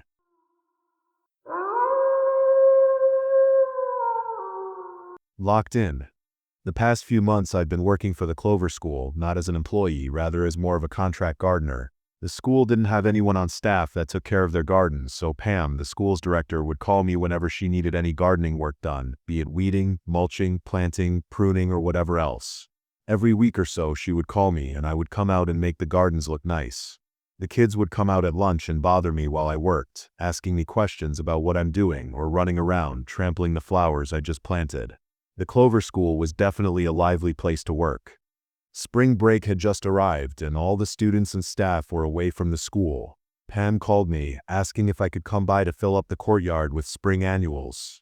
She wanted the school to look more colorful when everyone came back from their break. However, there was a catch. Pam told me that because the school was closed, the security guard would have to let me in and that the courtyard would have to remain locked while I worked so that no one who isn't supposed to be there could trespass. I told her that I have no problem with that. We discussed what kind of flowers she wanted and made arrangements to have all the flowers and mulch delivered directly to the school before I showed up. I arrive at 8 a.m. on the dot, parking right in front of the gate to the courtyard. Chuck, the security guard, was already there waiting for me. I step out of the van and wave to him. "How you doing, Chuck?" "Fine," he replies. "Would be better if I didn't have to come out here on what's supposed to be my day off. At least all you gotta do is let me in and out. I'm the one who actually has to work all day." He unlocks the gate and pushes it open. I open the trunk of my van and start unloading my equipment. There's a lot to carry. It takes several trips back and forth to carry everything from the van into the courtyard. Rakes, shovels, garbage bags, leaf blower, buckets full of trowels, and smaller tools. A cooler full of water bottles, basically anything I might need. Not like I can go back to the van to grab anything once I'm locked in. With my entire arsenal of equipment inside, I'm ready. "What time do you think you'll be done?" Chuck asks. I look over at the pallets full of mulch and flowers that the nursery had dropped off earlier that day. "This is going to take me all day." "Well, I need to know what time to come back to let you out." "You mean you're not staying?" I ask. "No way. I just gotta let you in and let you out. Ain't no reason for me to sit around with my thumb up my ass all day until you're ready to leave. Just let me know what time I gotta come back to let you out." "Well, sundown is about 6 o'clock. Guess that means I'll be finished by 6 at the latest." "All right, 6 it is. Just give me a call if you finish before then, and I'll get over here as soon as I can." "Thanks. If you don't hear from me before then, just come at 6. I'll be ready to leave by then. Worst case scenario, if I don't finish today, I can come back tomorrow." "You better finish today," Chuck says, nudging me in the chest with his finger, "'cause if you gotta come back tomorrow, that means I gotta come back tomorrow." "Do you really think I want to come back tomorrow?" I ask rhetorically. "Don, no," he shrugs. "Maybe you're one of those freaks that actually likes to work." "Not if I don't have to. Trust me, I have every intention of finishing this job today. And if I'm done early, I guess I'll just sit around with my thumb up my ass till you get here." "Now that's what I want to hear," Chuck says, as he shuts and locks the gate from the outside. I wave goodbye from inside the gate. "See you later, Chuck." Chuck waves back as he walks away. "Later. Have fun in there." I guess I better get started. Normally this place is bustling with the sounds of children screaming and running around, but it's peacefully quiet without anyone else here. From the inside, the architecture of the school reminds me of a prison, which is probably how a lot of the students think of it. That's certainly how I thought of school when I was younger. 4 towering brick walls box in the courtyard. The only way in or out is the gate. At least the vegetation saves this place from looking too dreary. Garden beds line the perimeter of the courtyard. The perennials I'd planted before are still looking healthy. However, none of the annuals had survived the winter. That's to be expected. Oh well, if the pretty ones didn't have to die and be replaced, I'd have a much harder time staying in business. That's essentially what I'm here for, to replace the annuals and refresh the mulch that's lost its color. I start by raking back the old mulch, so that I can dig holes to plant the new flowers in, working my way from one edge of the courtyard to the other. I'm nearly finished raking when out of the corner of my eye, I catch a glimpse of what looks like someone watching me through the window of one of the classrooms. Immediately, I turn my head to look into the window, but no one is there. No one else is supposed to be here today. But me. I walk over to the window to peek into the classroom. It's just an empty classroom. It must have just been a shadow, or a trick of the light on the window that looked like a person at a certain angle. I take a drink from my water bottle and continue raking. As soon as I'm done raking, I walk back to the pallet full of flowers and start carrying them to the garden beds, setting them around the perennials where I want to plant them, arranging the different flowers in patterns of alternating colors so that the complementary colors pop next to each other. After I've set a few flowers out, I walk back to the pallet to get more. When I get there, I notice that some of the flower trays have tipped over. It's not windy at all, and I'm fairly certain that I didn't do that. None of them were knocked over when I arrived this morning, or at least I don't think they were. Maybe they were, and I just didn't notice, or I somehow had knocked them over without noticing. I set them back upright. A little bit of soil had spilled out and a few petals have fallen off, but they should be just fine. I finish setting up the flowers and return to my pile of tools to get my shovel, only my shovel isn't there. I know I'd brought it in. I brought every single tool from my van in. I look over my tools again. It's definitely not among them. How did I manage to leave my shovel of all things in the van? Whatever. There's nothing I can do about it now. I grab the trowel out of my tool bucket. This will have to do. Work goes slowly with the trowel. A hole that would take 2 scoops with a shovel to dig takes at least 10 with the trowel. At least most of the flowers I have to plant are small, so the holes I have to dig don't have to be very big. For the most part, the soil is easy enough to dig up. However, there are occasional patches where the soil is especially hard or full of rocks that are particularly hard to scoop out with a measly trowel. Those spots are a bit of a struggle, but I manage. I'm in the middle of digging a hole for a zinnia when the sound of something clanging on the ground echoes from across the courtyard. I jump right up and turn around to look but don't see anything out of the ordinary. I walk in the direction the sound came from to investigate, only to find a shovel laying on the ground when I arrive at the opposite end of the courtyard from where I was working. I pick it up and inspect it. From the signs of wear on it, I can tell that it's definitely my shovel. Now, I know for a fact I didn't leave this here. Before now, I hadn't even been to this side of the yard today. So why is it here? Is someone messing with me? I thought that no one else was supposed to be here today. I pull the phone out of my pocket and call Pam, walking towards the gate as I wait for her to answer.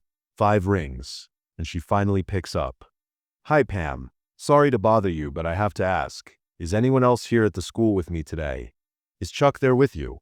"No," I say, checking the gate to find that it's still locked. "Chuck left. He's supposed to come back at 6 to let me out." "No one else would be there. Why do you ask anyways? Do you need anything?" "Oh no, there's nothing I need." I pace the courtyard, looking through the classroom windows as I speak.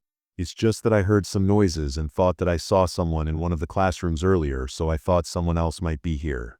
Well, all the teachers and staff are off over the break, so none of them would be there. The school building is locked, so no one would be able to get in if they wanted to. Her words don't comfort me. I was really hoping that she'd tell me that some of the teachers were here working over the break. I keep pacing, looking in the windows to see if anyone is inside, seeing only empty classrooms. "Are you still there?" Pam asks. "Yeah, I'm still here," I reply. I must be getting paranoid. just not used to being here all by myself is all. Oh well, guess I better get back to it if I want to finish before sundown. Alright, just call me if you do need anything. Okay. Will do. I shouldn't need to bother you for anything else. Oh, it's no bother at all, she says. Talk to you later, Pam. I hang up and get back to work. At least I have my shovel now. I walk back to the hole I just dug for the zinnia. Only now the zinnia's gone. I look around to see if I'd set it nearby, but it's nowhere to be found. All I can do without it is fill in the hole back in and rearrange the flowers around it so that there isn't a black spot in the garden. The rest of the afternoon I spend planting the rest of the flowers. Nothing else strange happens while I'm planting them. Maybe I really was just being paranoid before. When all of the flowers are finally in, I head to the mulch pallet and start hauling the bags of mulch to each edge of the courtyard, pouring them out and spreading them over the garden beds. There's 80 bags of mulch that need to be spread from one edge of the garden to the other, every bag weighing about 50 pounds each. I down another bottle of water and pull out my phone to check the time. Basically, I have 3 hours to spread 4,000 pounds of mulch by myself. This sucks. Needless to say, I won't be finishing early. If I hustle, maybe I can finish on time at least. I'm sore, hot, and exhausted, but I do not want to come back tomorrow, so I hustle like my life depends on it. For hours I carry, pour, and spread every single bag of mulch until finally there aren't any bags left. All that's left to do now is bag up the empty mulch bags and plant containers that I'd littered the garden with, toss all the garbage in the dumpster, then blow all the mulch and dirt that had spilled out of the garden off of the walkway. I only have 20 minutes left, but I can do this. In a frantic rush of energy, somehow I manage to get everything cleaned up on time. I try to catch my breath and down another bottle of water. I pour another bottle over my head to cool myself off. I needed that. I'd been going at it for 10 hours, but I'm finally done. I'm going to pass out hard when I get home. Chuck should be here any minute now. I try calling him to see if he's on his way. The phone rings and rings until finally going to voicemail. Perhaps he's just driving and doesn't want to answer while he drives. I sit on the empty pallet and wait, not like there's anything else I can do. The sun is setting. The towering walls around me block out what little sunlight is left, aside from a small strip of light leaking through the gate. The darker it gets, the more anxious I get to leave. I check my phone again. It's already 6:20. He should be here by now. I try calling again. Again, it rings until going to voicemail. So I leave him a voicemail telling him that I'm finished and ready for him to pick me up. I leave him a text as well, for extra measure. Hopefully he sees that I've been trying to get a hold of him. Hopefully he hasn't forgotten about me. I gather my tools up and arrange them near the gate so that I can haul them out quickly as soon as Chuck gets here. While picking my tools up, I notice that my shovel isn't among them. I probably just left it in the garden. Well, I better find it before Chuck gets here. I start looking through the garden, searching from one side of the courtyard to the other. It's already too dark to see anything, so I click on the flashlight on my phone and search by what dismal light it provides. The shovel is nowhere to be found. After searching over the entirety of the garden and coming up with nothing, I give up. I'm tired of searching and just plain tired in general. I don't care about the shovel anymore. I'm sure it will show up next time I come by for maintenance. Right now, all I want to do is leave this place and go home. I start walking back towards the gate when the sound of metal clanging on the ground echoes from across the courtyard. "Chuck, is that you?" I shout. "You better not be messing with me, because I am not in the mood for that right now." I run across the courtyard in the direction of the sound, shining my light in front of me so that I can see where I'm going. My light shines across something laying on the ground. It's my shovel, broken in half. Whatever is going on, it isn't funny. I pick up the pieces of my shovel and shine my light around, looking for signs of life, seeing no one. I turn to head back to the gate. When I get there, all of my tools have been scattered around as if someone had been going through them. Immediately, I call Chuck. Again it rings until going to voicemail. It's clear now that I can count on Chuck. I just wish I had known that before letting him lock me in here. I try calling Pam. It rings once and disconnects. The light on my phone goes out. Of course, the battery on my phone would have to die right at that moment. That's just my luck. The sun has gone down entirely by now. There's no light whatsoever to see by. I'm not going to be stuck in here all night. I try to rattle the gate open, but it won't budge. I try to break the lock off the gate by swinging my broken shovel at it. The shovel ricochets off the gate, slipping out of my hand, and slicing it open. That wasn't very smart of me. It's so dark that I can't even see how bad the cut is, but I can feel blood pouring out, so it must be bad. In a panic, I rip a sleeve off of my shirt and wrap the wound in it. Obviously, I won't be able to get out through the gate, but there has to be another way out through the school. There's a door on the other side of the gate. I just have to get into the school and navigate my way to that door. One of the doors on this side has to be unlocked. I check the first door I get to. It looks like it only opens from the inside. The next door is the same, and the next, and the next. Eventually, I reach a door that looks like it opens from my side. I push, only to find that it's locked. I keep going, trying every door I can. They're all either locked or don't open from this side. I could go back to the gate and wait for Chuck, but at this point I don't know if he's even gonna come. I'm bleeding too much. The sleeve wrapping my wound is already soaked in blood.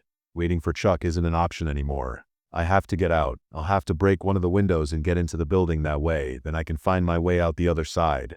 I lift my broken shovel and ready myself to smash a window with it, hoping I don't slice open my other hand in the process, but I don't exactly have any other options. I approach a window ready to swing, only to recoil at the sudden sight of a dark figure standing on the other side.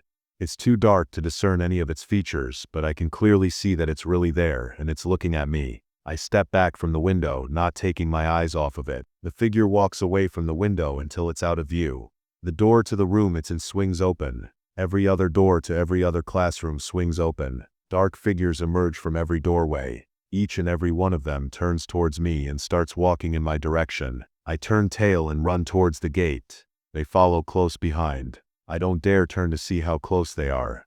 I reach the gate, grabbing and rattling it, screaming, "Chuck! Pam! Anyone! Let me out! Please! Anybody!" They're right behind me. I'm never leaving this place. There's a hand on my shoulder. "Wake up," they say. I open my eyes and see Chuck standing over me. "Come on, get up. It's time to go," he says. I sit up and look around, disoriented. There isn't much light to see by. "What time is it? Is it morning already?" I ask.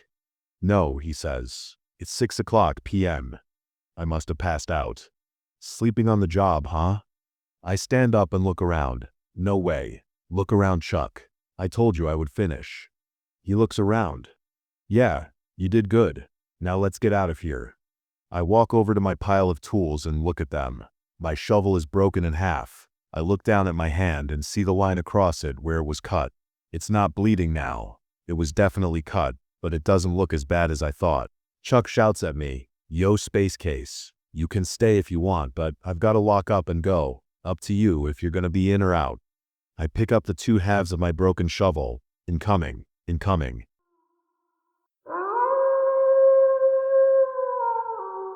Grandpa's secret lived in the basement.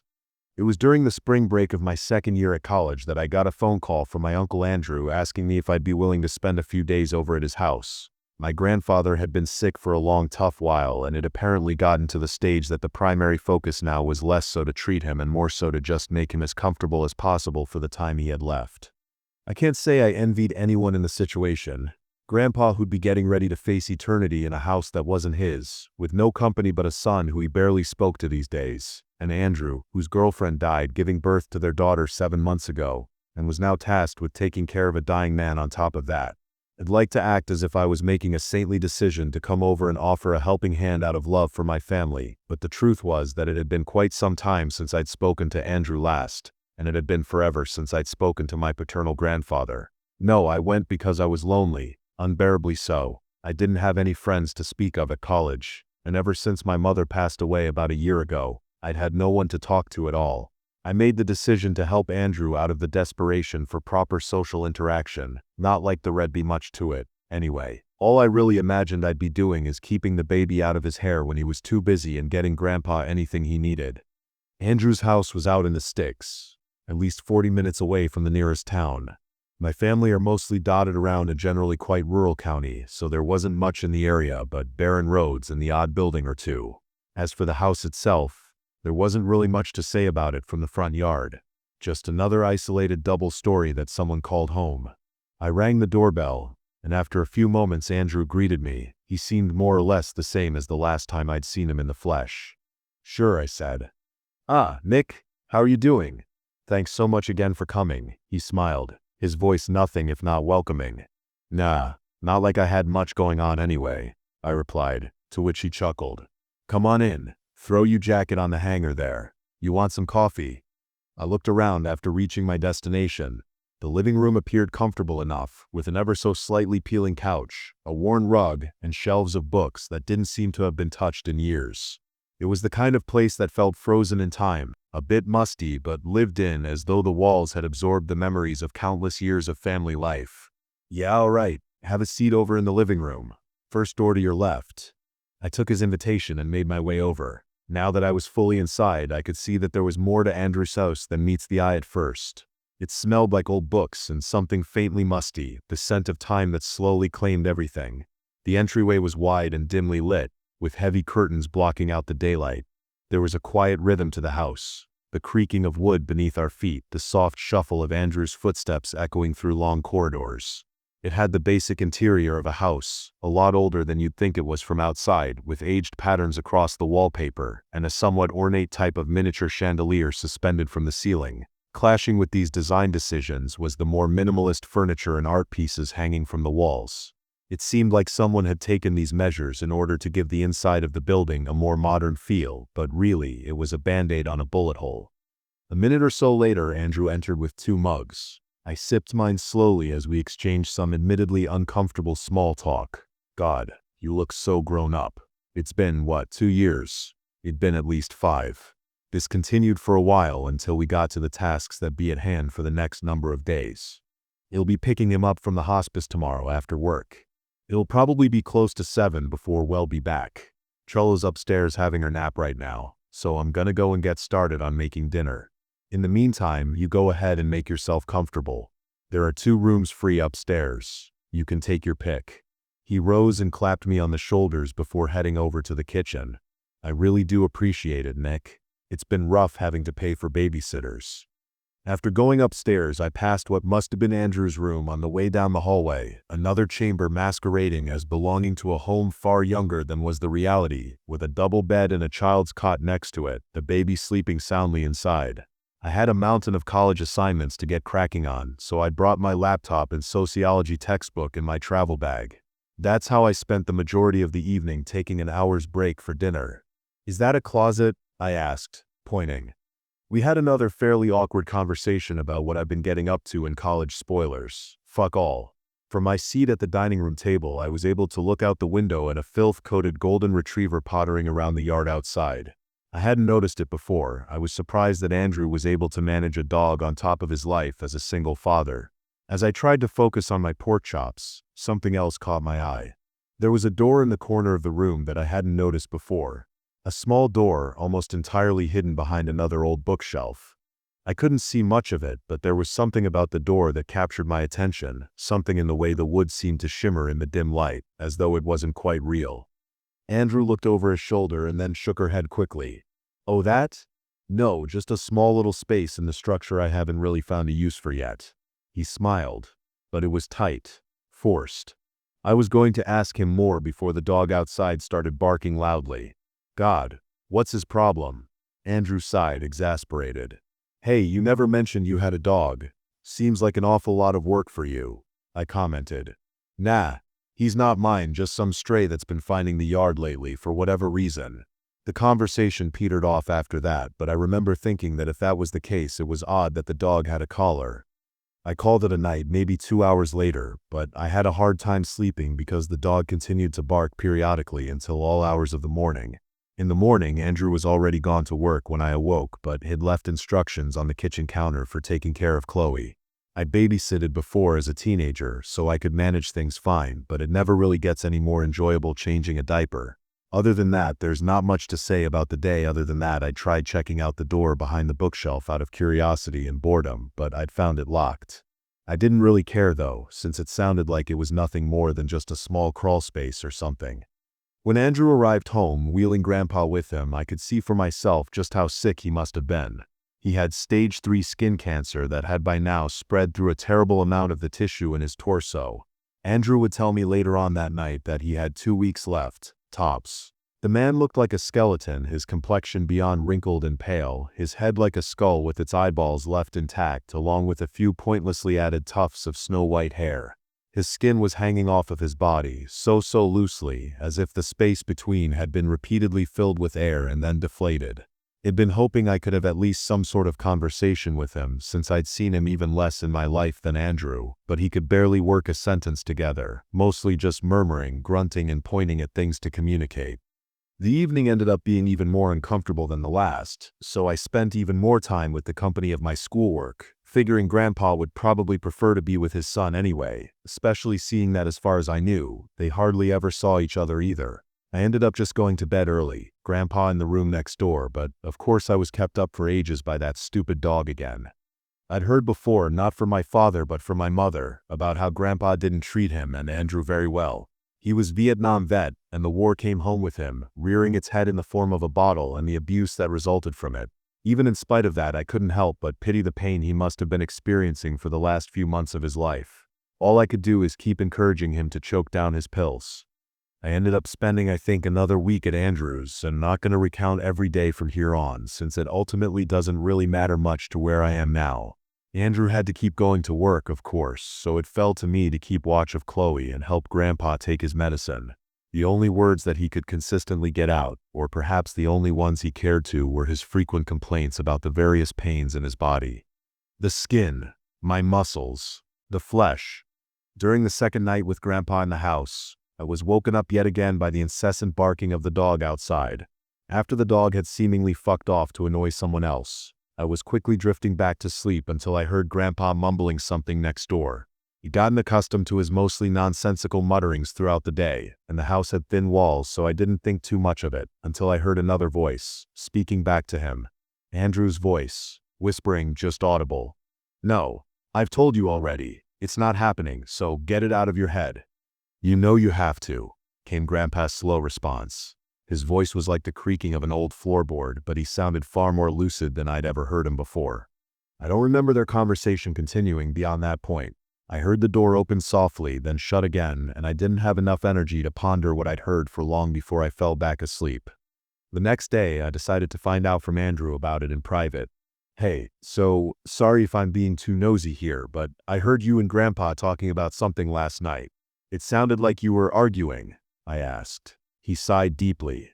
"Look, you've probably realized by now that this house is a lot older than you might have expected. Truth is, it belonged to him. Your father and I grew up here. He's just, well, he's not happy with how I've been running things here. That's all. You know how older guys are really particular about that sort of thing." He looked conflicted about what he'd said, and the silence between us was deafening. "Come on. I just managed to get Chloe asleep 5 minutes ago. Let's get to bed for tonight." I don't have anything to say about the day after that, other than that the uncomfortable atmosphere in the house was only getting worse. Grandpa spent all of his time alone in his room, just sitting in his wheelchair in the corner, mumbling nonsense to himself. Andrew and I delivering his meals to him, giving him his pills, and sharing some unspoken weight about it all between us. I can say I was entirely satisfied with that answer, but I could sense Andrew didn't wish to discuss the matter any further, so I obliged him. On the bright side, there was no barking from the dog that night, or any of the following nights for that matter, so I slept well at the very least. That night, I was woken up by another argument in Grandpa's room. Grandpa's voice was no louder, no more commanding, but I could sense an undeniable rage in it. "You're a fool. You always were. I know what you did last night. You think that's enough. It has to be me. You don't deserve it. You treated us like dirt. It doesn't matter if I deserve it. It has to be me, and it has to be tomorrow." I didn't fall back to sleep quickly that time. Actually, I don't think I got any sleep that night. I didn't know what any of it meant, but Grandpa's words scared me. The following day, Grandpa's door was locked from the inside. Andrew also stayed home from work, and he looked terrible. I knew I had to ask him what happened last night, but I decided to give some space until the evening. I barely saw him all day, to be honest. The only perception I had of him was the tired cooing to Chloe every now and then, the unlocking and relocking of Grandpa's door as he took his pills every 3 hours, and a dinner we shared in silence. In the end, it was he who came to me. I nodded. "You heard us last night, didn't you?" "Yeah. I guess you deserve to know at least this much. I don't imagine your parents ever told you before they were gone." He looked like he was about to either scream or break down in tears. I'm not sure which. "Your father and I had a younger sister once, Phoebe. I was 8 when she was born. Your old man 11. My mind raced trying to fit this into my family history. He wasn't lying. I'd never heard so much as a word of this throughout my life. She went missing when she was 5, just gone without a trace. They never found her. Dad started drinking a lot more after that. I didn't know what to say. The tomorrow Dad was talking about is the anniversary of the disappearance. I think the memories just hurt him the most today. They hurt me the worst today too. He was crying now.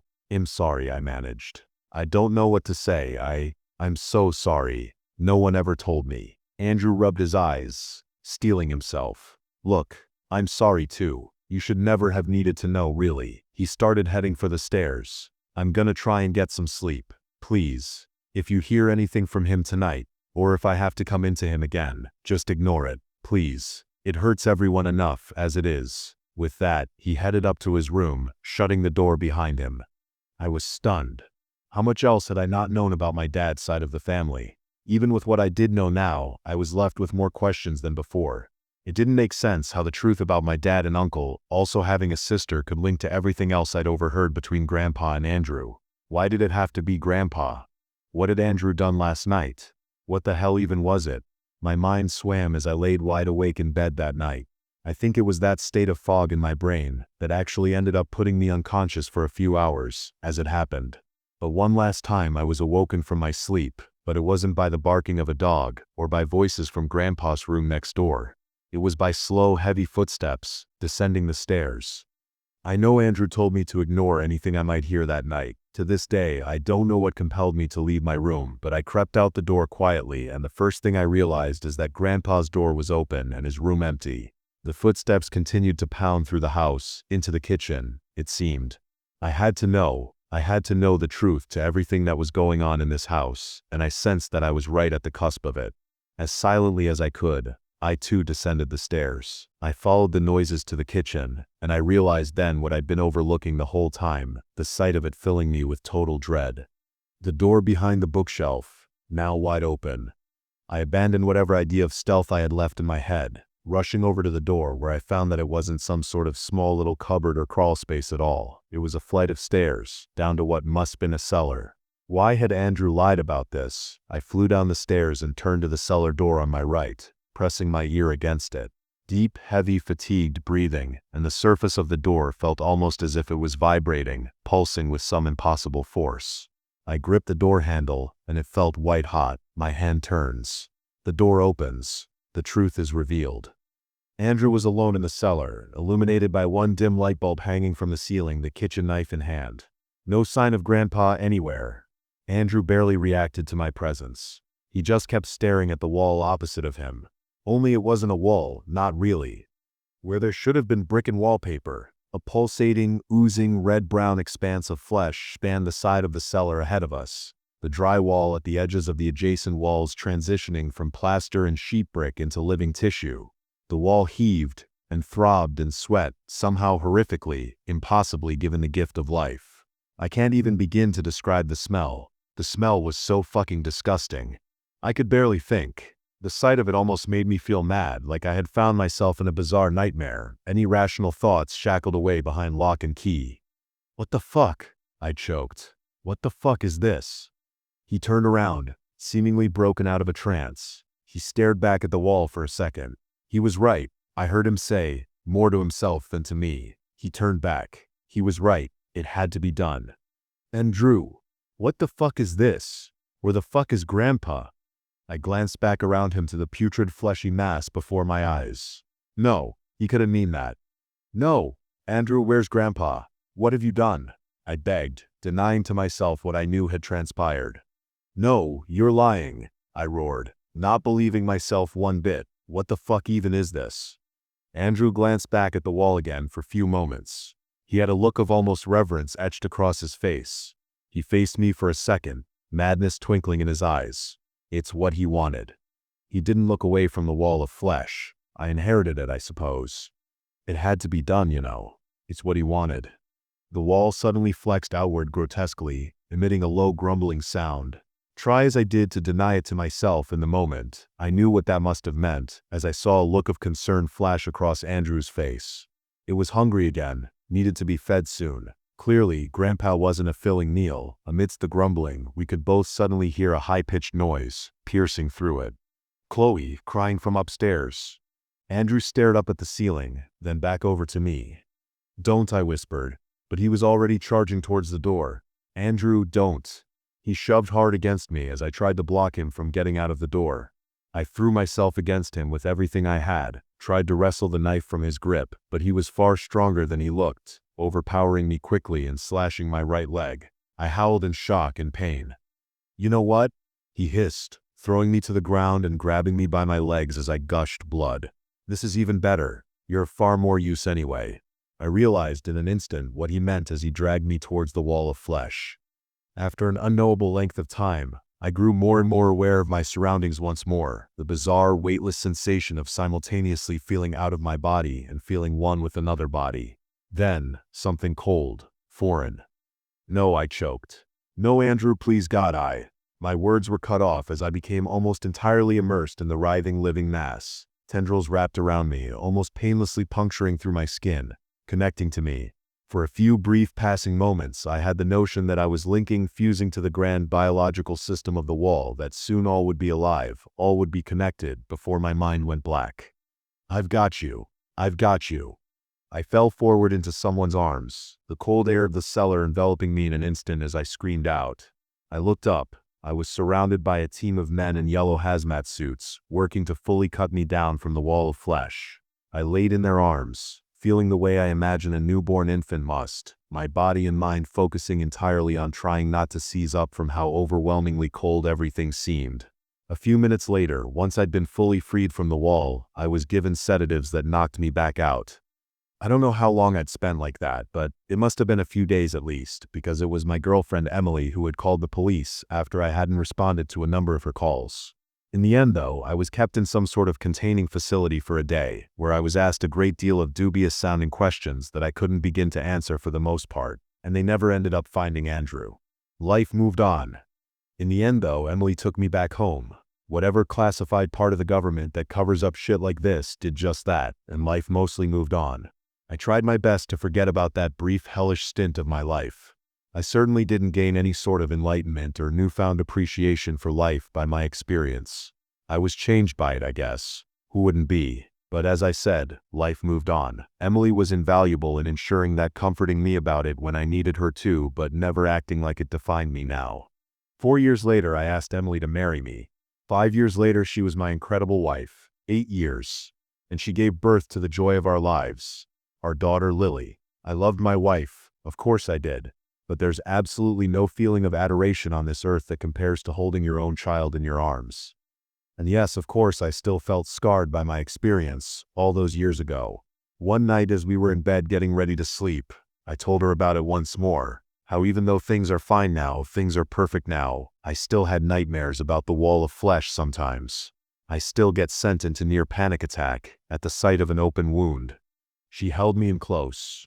"I know you do, love. I know you do," she murmured, her voice drowsy but full of care. "But you've got me, don't you? You've got us." I closed my eyes and felt myself beginning to drift off as she held me closer still. I breathed in the beautiful smell of her rose-scented shampoo. "It's okay, because I've got you. I've got you," she whispered. "I've got you. I've got you. I've got you. I've got you. I've got you."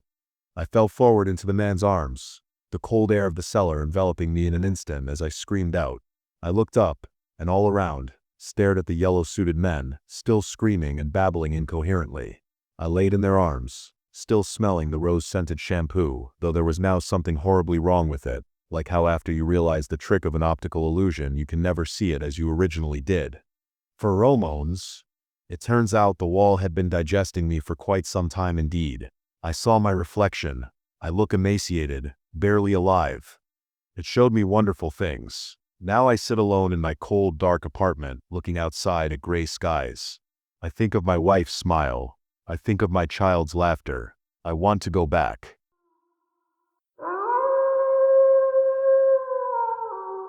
Something waved at me from the shadows. Now it lives inside my house. The first time I saw the house, I barely noticed it. Just another dying terrace on a street where everything else had been polished, gutted, reborn. a relic between gentrified ghosts. But the door was always open. Not the front door, the upstairs terrace, a narrow doorway leading to a rusted railing, the glass panel cracked in one corner, sheer curtains hung inside, caught in the night air, shifting like something breathing. And the room beyond was always black. No light, no signs of life, just that empty blackness, patient and waiting. I walked past it every night with Baxter, always a different route from the morning walk, a way to break the routine. The streets were quiet at night, just me, the dog, the distant hum of the city, but no matter what path I took, I always ended up passing that house. And one night Baxter refused to walk past. I barely had time to register his resistance before he froze. His body turned to stone, tail tucked so tight it nearly vanished, ears pressed flat. The leash jerked in my hand as he trembled. "Dax?" My voice sounded too loud, too intrusive in the expectant silence. A low, unsteady whimper. Pain. Fear. Something primal. I followed his gaze. The upstairs door was open. The curtains moved, slow and deliberate. The room was black. Same as always. But the air felt different. The street, usually filled with distant noise, cars, sirens, a muffled voice through an open window, was silent. A deep, pressing silence, like sound had been sucked from the world. A vacuum. The air was thick, heavy on my skin. Then, Baxter let out a high-pitched, strangled yelp, and bolted. The leash burned through my fingers as he tore forward, claws scraping pavement, blind with terror. I barely managed to keep hold, stumbling after him. My pulse hammered as I made the mistake of looking back.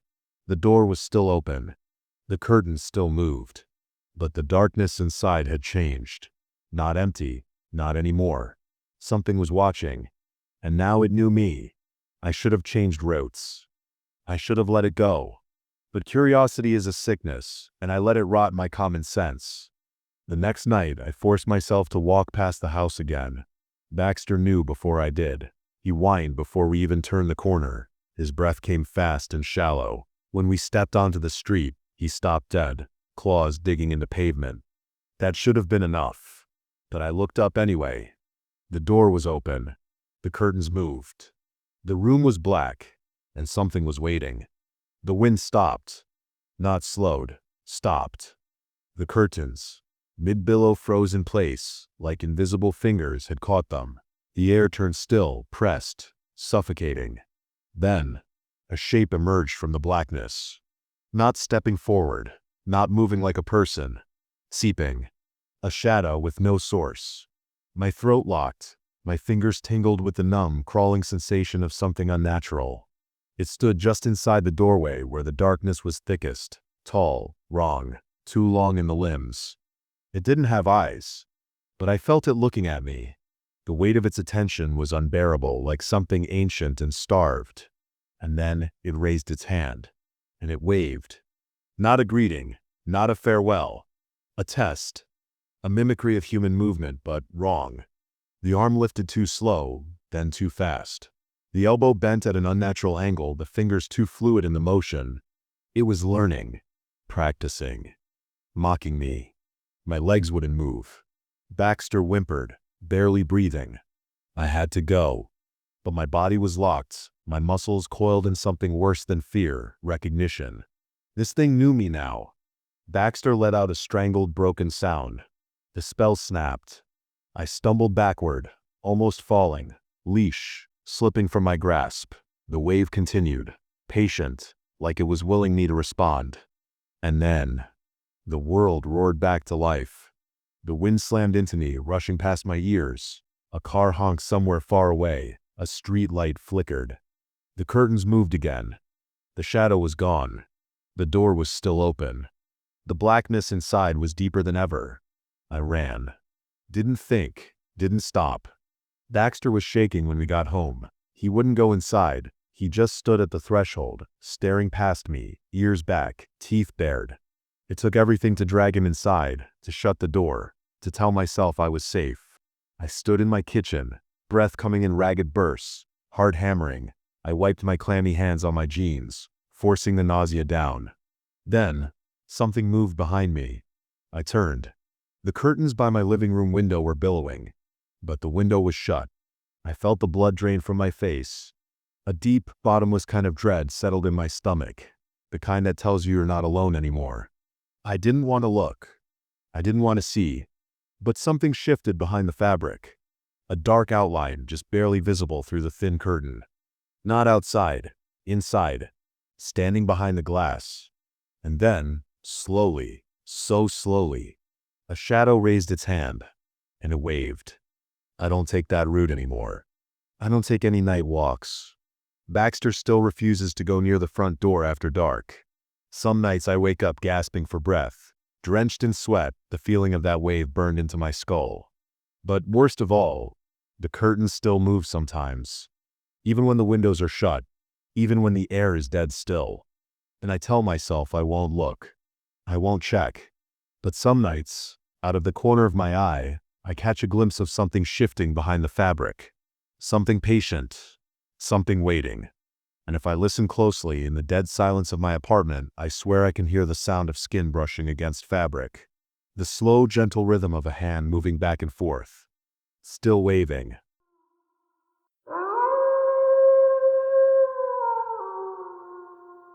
That's it for tonight's stories. But the nightmares never end. If you enjoyed these chilling tales, don't forget to like, subscribe, and hit the bell so you never miss a new upload. Got a scary experience of your own? Share it in the comments. I just might feature it in a future video. Until next time, stay safe, stay curious, and remember some things are scarier than they seem in the dark.